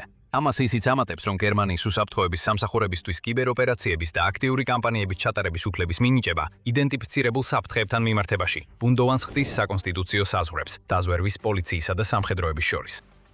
ამავე აზრს იზიარებს კლარა ბიუნერი, რომელიც მემარცხენე პარტიის შიდა პოლიტიკის ექსპერტია და რომელიც მერცის კოალიციის ოპოზიციის ნაწილია. რადგან დაზვერვის სააგენტოებს აღარ ექნებათ ვალდებულება ბევრ შემთხვევაში აცნობონ დაზარალებულებს, ეფექტური სამართლებრივი დაცვა აღარ იქნება უზრუნველყოფილი, აცხადებს იგი. ასევე არსებობს შეშფოთება იმის შესახებ, თუ რა შეიძლება ნიშნავდეს გერმანიის სადაზვერვო უწყებებისთვის ამ კანონით ხელფეხის გახსნა საერთაშორისო დონეზე. პოლიტიკო აღნიშნავს, რომ გერმანიის ჯაშუშები როგორც წესი შეზღუდულნი იყვნენ უფრო აგრესიული ინფორმაციის შეგროვების ოპერაციებში, რადგან მეორე მსოფლიო ომის შემდეგ საერთაშორისო საზოგადოებამ გერმანიას გარკვეული შეზღუდვები დაუწესა. ეს შეზღუდვები არსებობდა იმისთვის, რომ თავიდან აეცილებინათ იმ ბოროტებების გამეორება, რომელშიც ნაცისტების მასიური ჯაშუშური ქსელი იყო დამნაშავე. ზოგიერთი გერმანიაში და ქვეყნის გარეთ თვლის, რომ ეს ახალი კანონი საშიში ნაბიჯია იმ შეზღუდვებისგან დაშორებისკენ, რომლებმაც გერმანიის ჯაშუშები 60 წელზე მეტი ხნის განმავლობაში გააკონტროლა. ამ მტკიცების საწინააღმდეგო არგუმენტი ისაა, რომ ახლა უკვე 1940-იანი წლები აღარ არის. გერმანია დღეს სრულიად განსხვავებული ქვეყანაა, ვიდრე ნაცისტების დროს იყო და შეიძლება ითქვას, რომ ევროპა ახლა მსგავს საფრთხეს აწყდება, როგორიც ნაცისტური უბედურება იყო. ოღონდ ახლა ეს საფრთხე პუტინისა და მისი იმპერიალისტური რუსეთის მხრიდან მოდის. ეს არგუმენტი ჰენრიხ მანმა გამოთქვა კენჭისყრის წინ, როცა გერმანიის ველტ TV-ს უთხრა. ჩვენ ნამდვილად უნდა მივცეთ ჩვენ სამსახურებს შესაძლებლობა გაანეიტრალონ რუსეთში არსებული თავდასხმითი დრონი ან მისი მწარმოებელი ქარხანა. მანამდე სანამ ის გერმანიის აეროპორტზე ან გერმანიაში მცხოვრები ადამიანების სიცოცხლესა და უსაფრთხოებაზე იქნება მიმართული. მაინც არსებობს ბარიერები, რომლებიც უნდა გადალახოთ. გადალახავს თუ არა კანონპროექტი ამ ბარიერებს. როგორც ჩანს, ძალიან დიდი შანსია, რომ გადალახავს. მერცის კოალიციურ პარტიას, რომელშიც შედის ქრისტიან-დემოკრატიული კავშირი, ქრისტიან-სოციალური კავშირი და სოციალ-დემოკრატიული პარტიები, უმრავლესობა აქვს გერმანიის პარლამენტში. როდესაც პარლამენტი სექტემბრის დასაწყისში არ დადეგებიდან დაბრუნდება, ამ სამი პარტიისგან შემდგარი ჯგუფი სავარაუდოდ ერთობლივი ხმებით გაიტანს კანონპროექტს, მიუხედავად ოპოზიციის წინააღმდეგობისა. DW კი ამტკიცებს, რომ ეს შემდგომი კენჭისყრა მხოლოდ ფორმალობად ითვლება. თუ ასეა, მაშინ შეგვიძლია გარკვეული დარწმუნებით ვთქვათ, რომ გერმანიის ჯაშუშები მალე ახალ უფლებამოსილებებს მიიღებენ. თუმცა კითხვა რჩება, რატომ იყო ეს საერთოდ საჭირო? ჩვენ ზუსტად გეტყვით რატომ. მაგრამ სანამ ამას გავაკეთებთ, ეს არის სამხედრო შოუ და კიდევ ბევრია მსგავსი მასალა. თუ ჯერ არ გაქვთ არხზე გამოწერა, გთხოვთ დააჭიროთ ღილაკს და ჩართოთ შეტყობინებები, რომ არც ერთი ვიდეო არ გამოგრჩეთ. ასე რომ ჩვენ ახალ უფლებამოსილებებს, რომელსაც გერმანია თავის ჯაშუშებს ანიჭებს, პრევენციულს უწოდებთ. ეს მართალია იმ თვალსაზრისით, თუ რას აძლევს ეს უფლებამოსილებები ჯაშუშებს, როდესაც ისინი მიმდინარე გეგმებთან მუშაობენ. თუმცა შეგვიძლია ვთქვათ, რომ გერმანიის ახალი კანონი სულაც არ არის პრევენციული. თუ გავითვალისწინებთ მის ფართო კონფლიქტს რუსეთთან და იმ ქვეყნის თითქოს და უსასრულო ჰიბრიდული თავდასხმების ნაკადს. ჩვენ მივდივართ ლაიფციგის აეროპორტში. აგვისტოს 4-ის ღამით ლაიფციგის აეროპორტში აღმოაჩინეს კვადროკოპტერის ტიპის დრონი, რომელიც თვითმფრინავებს შორის დაფრინავდა. აღმოჩენა მაიჯულა გერმანიას დაებლოკა ასაფრენი ბილიკი და დრონის გასანეიტრალებლად გაგზავნა ბომბების განაღმვის რობოტი. შემდეგ კი ამბავში კიდევ ერთი მოულოდნელი დეტალი გამოვლინდა. რუსული დრონი ჩვეულებრივ თვითმფრინავებს შორის კი არ დაფრინავდა, არამედ უკრაინულ ანტონოვის სატვირთო თვითმფრინავებს შორის. მინიშნება აშკარა იყო. აღმოჩენილი იყო რუსული დრონი, რომელიც როგორც ჩანდა, ასაფრენ ბილიკზე უკრაინული თვითმფრინავის გასანადგურებლად ელოდა თავის დროს. ყოველ შემთხვევაში ის ასაფრენ ბილიკთან იყო განთავსებული, როგორც გერმანიისთვის მუქარის საშუალება. ამჯერად დრონმა არაფერი გააკეთა. შემდეგ ჯერზე კი, უკვე დავამტკიცეთ, რომ შეგვიძლია დრონები თქვენს აეროპორტში შევიტანოთ. შინაგან საქმეთა მინისტრმა დობრინტმა ინციდენტის შემდეგ ახალი საფრთხის დონეზე გააფრთხილა საზოგადოება, თუმცა მან არ დაასახელა რუსეთი როგორც დამნაშავე, არამედ განაცხადა, რომ ამ მოვლენაში შესაძლოა უცხო ქვეყნები იყვნენ ჩართული. ყველა მიცოდა, რას გულისხმობდა ისამით და 10 აგვისტოს აშშ-ის დაზვერვამ დაადასტურა, რომ მიიჩნევს, რომ ლაიფციგში დრონის ინციდენტის უკან რუსეთი იდგა. გერმანულმა გამოცემა ბილდმა ასევე განაცხადა, რომ ინციდენტის გამოძიებისას სამართალდამცველებმა შემთხვევის ადგილზე აღმოაჩინეს დნმ-ის კვალი, რომელიც ემთხვეოდა ნიმუშს, რომელიც 2024 წლის ივლისში იმავე აეროპორტში DHL-ით გაგზავნილ ცეცხლგამჩენი ბომბიდან იყო აღებული. ეს ჯერჯერობით დამოუკიდებლად დადასტურებული არავლე არ არის, მაგრამ ის ფაქტი, რომ ცეცხლგამჩენი ბომბით თავდასხმის ეს მცდელობა საერთოდ მოხდა და ამას დაემატა დრონის ინციდენტი, მნიშვნელოვან მინიშნებას იძლევა, თუ რატომ აძლევს გერმანია თავის სადაზვერვო სამსახურებს ახალ უფლებამოსილებებს. რუსეთის ჰიბრიდული ომი გერმანიის წინააღმდეგ მძაფრდება. დობრინტმა პირდაპირ ასე თქვა, წამოიძახა, ჩვენ ომში არ ვართ, მაგრამ ყოველდღიურად ვართ ჰიბრიდული ომის სამიზნე. ჯაშუშობა, დივერსია, კიბერშეტევები ან უცხო ქვეყნების ფარული ოპერაციები, რომლებიც მიზნად ისახავს გერმანიის დესტაბილიზაციას ან პირდაპირ ზიანის მიყენებას, მუდმივი რეალობაა. ის არ ცდება. მიუხედავად იმისა, რომ ლაიფციგის აეროპორტში მომხდარი ორი ინციდენტი შეიძლება ყველაზე გამორჩეული იყოს, გერმანია ძალიან ბევრ ჰიბრიდული ომის ინციდენტს უმკლავდება. ამ ინციდენტების რაოდენობა და მასშტაბი შემთხვევით არ გაზრდილა მას შემდეგ, რაც რუსეთმა უკრაინაში შეიჯრა და გერმანიამ ხარი დაუჭირა იმ ქვეყანას, რომლის დაჭაგვრაც პუტინს სურს. ამის შესახებ ნათქვამია ქვეყნის შიდა დაზვერვის სააგენტოს 2025 წლის ანგარიშში. რა თქმა უნდა, აღნიშნულ სააგენტოს გარკვეული მიკერძოება აქვს, რადგან იმ დროს ახალი უფლებამოსილებების მიღებაზე კამპანიას აწარმოებდა. თუმცა ეს მტკიცება უსაფუძვლო არ არის. რითხვები ამას ადასტურებს. 2026 წლის თებერვლის ანგარიში საერთაშორისო ტერორიზმთან ბრძოლის ცენტრმა შეისწავლა ევროპული სახელმწიფოების წინააღმდეგ განხორციელებული ჰიბრიდული ომის მრავალი შემთხვევა. ანგარიში ნათქვამია, რომ მხოლოდ 2025 წელს გერმანიამ დააფიქსირა დივერსიის 320 მცდელობა. თუმცა ყოველთვის ვერ ახერხებდა დაედგინა ვინ იდგა დივერსიული მცდელობების უკან. სავარაუდოდ იმიტომ, რომ მისი სადაზვერვო სააგენტოები შეაჩერეს მანამდე, სანამ საკმარისად ღრმად შეძლებდნენ გამოძიებას. მაინც წელიწადში 320 შემთხვევა. ძალიან ახლოსაა იმ ყოველდღიურ საფრთხესთან, რაზეც დობრინდი საუბრობს და ეს რიცხვი მხოლოდ დივერსიას მოიცავს. არსებობს კიბერშეტევები, დრონების შეჭრები და ჰიბრიდული ომის სხვა ფორმები, რომლებიც ადვილად გახდიან ყოველდღიური თავდასხმების შესახებ მტკიცებას სარწმუნოდ. სინამდვილეში თუ კიბერშეტევებსაც ჩავთავთ ამ სურათში, მაშინ ყოველდღიური შეფასება ძალიან შემცირებულია. საათობრივი უფრო ზუსტი იქნებოდა, ხოლო ყოველ რამდენიმე წუთში კიდევ უფრო ზუსტი. 12 მაისის ანგარიში ევრონიუსმა გაამჟღავნა, რომ გერმანიამ 2025 წელს კიბერდანაშაულის 334,000 შემთხვევა დააფიქსირა, რომელთაგან 2/3 დადასტურებულად უცხოეთიდან იყო განხორციელებული, ან უცნობი ადგილიდან იყო ჩადენილი. დობრინდმა აღნიშნა, რომ მან თავდასხმების მრავალი რუსეთიდან იყო განხორციელებული და კიდევ ერთხელ მოუწოდა ახალი კანონის მიღებას, რომლის მიღებაზეც გერმანია ახლა ზღვარზეა. სულ, როგორც ევრონიუსი ამბობს, ამ კიბერთავდასხმებს მხოლოდ 2025 წელს დაახლოებით 230 მილიარდი დოლარის ეკონომიკური ზიანი მიაყენებინა. ეს სტატისტიკა ავლენს იმ ჰიბრიდული საფრთხის რეალურ მასშტაბებს, რომელსაც ახლა გერმანია აწყდება. და ეს საფრთხე იმდენად დიდია, რომ როგორც Reuters-მა ივლისში გაავრცელა, ქვეყნის შინაგან საქმეთა სამინისტრომ გერმანიის უსაფრთხოების მდგომარეობა აბსტრაქტული საფრთხის დონიდან მაღალი საფრთხის დონეზე აიყვანა. პრაქტიკაში ეს განახლება ნიშნავს, რომ გერმანიამ ყოველთვის უნდა გაითვალისწინოს თავდასხმის რისკი და რომ ამ თავდასხმების გეგმები ახლა უკვე აშკარად შესამჩნევია, ან მტკიცებს დობრინდი. აქ ხედავთ გერმანიის ნამდვილ გამართლებას მისი ახალი კანონისთვის. 10 წლეულების განმავლობაში მისი სადაზვერვო სამსახურები შეზღუდული იყო, რაც აიძულებდათ ინფორმაციის უმეტესობისთვის გარეც წყაროებზე დაეღდნო. ცხადია, ეს მიდგომა ისე კარგად არ მუშაობს, როგორც გერმანია სჭირდება. რომ მუშაობდეს, მაშინ ქვეყანა ერთ წელიწადში 300-ზე მეტ დივერსიულ აქტს და 100,000 კიბერშეტევას არ დააფიქსირებდა. და ნამდვილად არ მიიღება ასე მშვიდად 230 მილიარდი დოლარის ეკონომიკურ ზარალს ამის გამო. გერმანია მხოლოდ ამ ყველაფრის შეჩერებას კი არ ცდილობს, არამედ აქტიურად სურს დამნაშავეების დასჯაც. ამით აგზავნის გზავნილს, რომ გერმანიასთან ხუმრობა აღარ გამოვა, მაგრამ ყველაფერი ამაზე ბევრად ღრმაა. როცა გერმანია უყურებს ჰიბრიდული ომის შემთხვევების ზრდას, რომელსაც აფიქსირებს, ის მხოლოდ რუსეთის მცდელობას არ ხედავს, რომ შეაშინოს და დაიყოლიოს. გერმანია ხედავს ესკალაციას, და ეს ესკალაცია რუსეთს, გერმანიას და შესაძლოა მთელ ევროპასაც კი მიხავს ბევრად უფრო ფართო ომისკენ, ვიდრე ის, რაც ახლა უკრაინაში მძვინვარებს. გერმანია ბევრს ამბობდა 2026 წლის დასაწყისში. გაჟონი ლანგარიშს, რომელიც იანვარში გააშუქა United 24 Media და რომელიც გერმანიის თავდაცვის სამინისტრომ მოამზადა, აღნიშნა, რომ ბერლინი ელოდება, რომ რუსეთის ჰიბრიდული ომის ერთ-ერთ პირველ მთავარ სამიზნედ იქცევა ევროპაში ნატოს მთავარი ლოგისტიკური ცენტრის როლის გამო. გარდა ამისა, ეს განწყვეტებული ჰიბრიდული ომი შესაძლოა ასევე იყოს მომავალი სამხედრო დაპირისპირების მოსამზადებელი ეტაპი.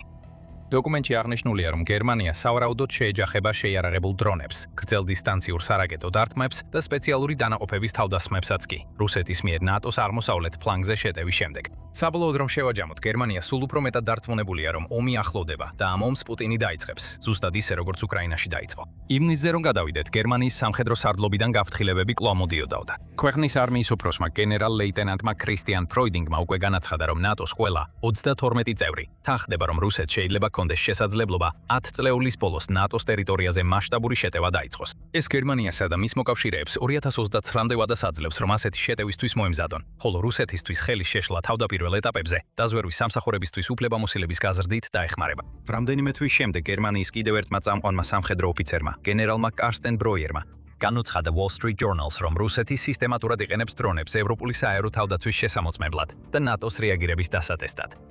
ბროიერმა განაცხადა, რომ ნაცრისფერი ზონის კამპანია ინტენსიფიცირდება და ის, რაც ლაიფციგის აეროპორტში მოხდა, იყო ამის იდეალური მაგალითი. რუსეთი ამ ტესტებს იყენებს, რათა მომავალ კონფლიქტში თავისი ტაქტიკა დახვეწოს, ამატებს გერმანელი გენერალი. ბერლინის უმაღლესი სამხედრო ხელმძღვანელები ამას უფრო აშკარად ვერც იტყოდნენ, თუნდაც სახურავებიდან ეღვირათ. ისინი ფიქრობენ, რომ ომი მოდის და რუსეთის ჰიბრიდული ტაქტიკა მხოლოდ დასაწყისია. გერმანია მზად უნდა იყოს, რომ საჭირო დროს-დროს წინააღმდეგობა გაუწიოს და ამჟამად მის ტერიტორიაზე მიმდინარე მოვლენებთან გამკლავება უმნიშვნელოვანესი ნაბიჯია. კიდევ ერთხელ ყველაფერი ბრუნდება იმაზე, რაც ვიდეოს დასაწყისში ვთქვით. რეაგირება აღარ არის საკმარისი, არც ნატოს შეკავებაზე დაყრდნობაა საკმარისი. გერმანიისთვის საჭიროა წინასწარი პრევენციული მიდგომა, რათა რუსეთს აჩვენოს, რომ მას არ შეუძლია უბრალოდ ესკალაცია და პასუხის არ მიღება. თუ გერმანიის პარლამენტი მიიღებს ამ კანონს, ის ძალაში შევა 2027 წლის, რომელიღაც ეტაპზე. მაშინ ვნახავთ, როგორ უპასუხებს პუტინი და იხევს უკან თუ კიდევ უფრო გაამწვავებს სიტუაციას. ეს არის მთავარი კითხვა, მაგრამ სულ უფრო ნათელი ხდება, რომ რუსეთის ნატოს დათვის გაღიზიანება იმდენად დაუსრულებელი გახდა, რომ დათვი უკვე გაღვიძებულია და კპენისთვის მზადაა. საკმაოდ დიდი ცვლილებები მხოლოდ გერმანიაში არ ხდება. პოლონეთიც ემზადება გადადგას უზარმაზარი ნაბიჯი, რომელიც კრემლს საფუძვლიანად შეარყევს. რა ნაბიჯია ეს? ამას გაიგებთ თუ ჩვენს ვიდეოს უყურებთ. მაგრამ სანამ დავასრულებთ, ვიმედოვნეთ, რომ მოგეწონათ გერმანიის ახალი ჯაშუშობის კანონების ეს ანალიზი. თუ ასეა, რატომ არ გამოიწერთ სამხედრო შოუს? ჩვენ ყოველდღე ვაქვეყნებთ მსგავს ვიდეოებს. მადლობა ყურებისთვის.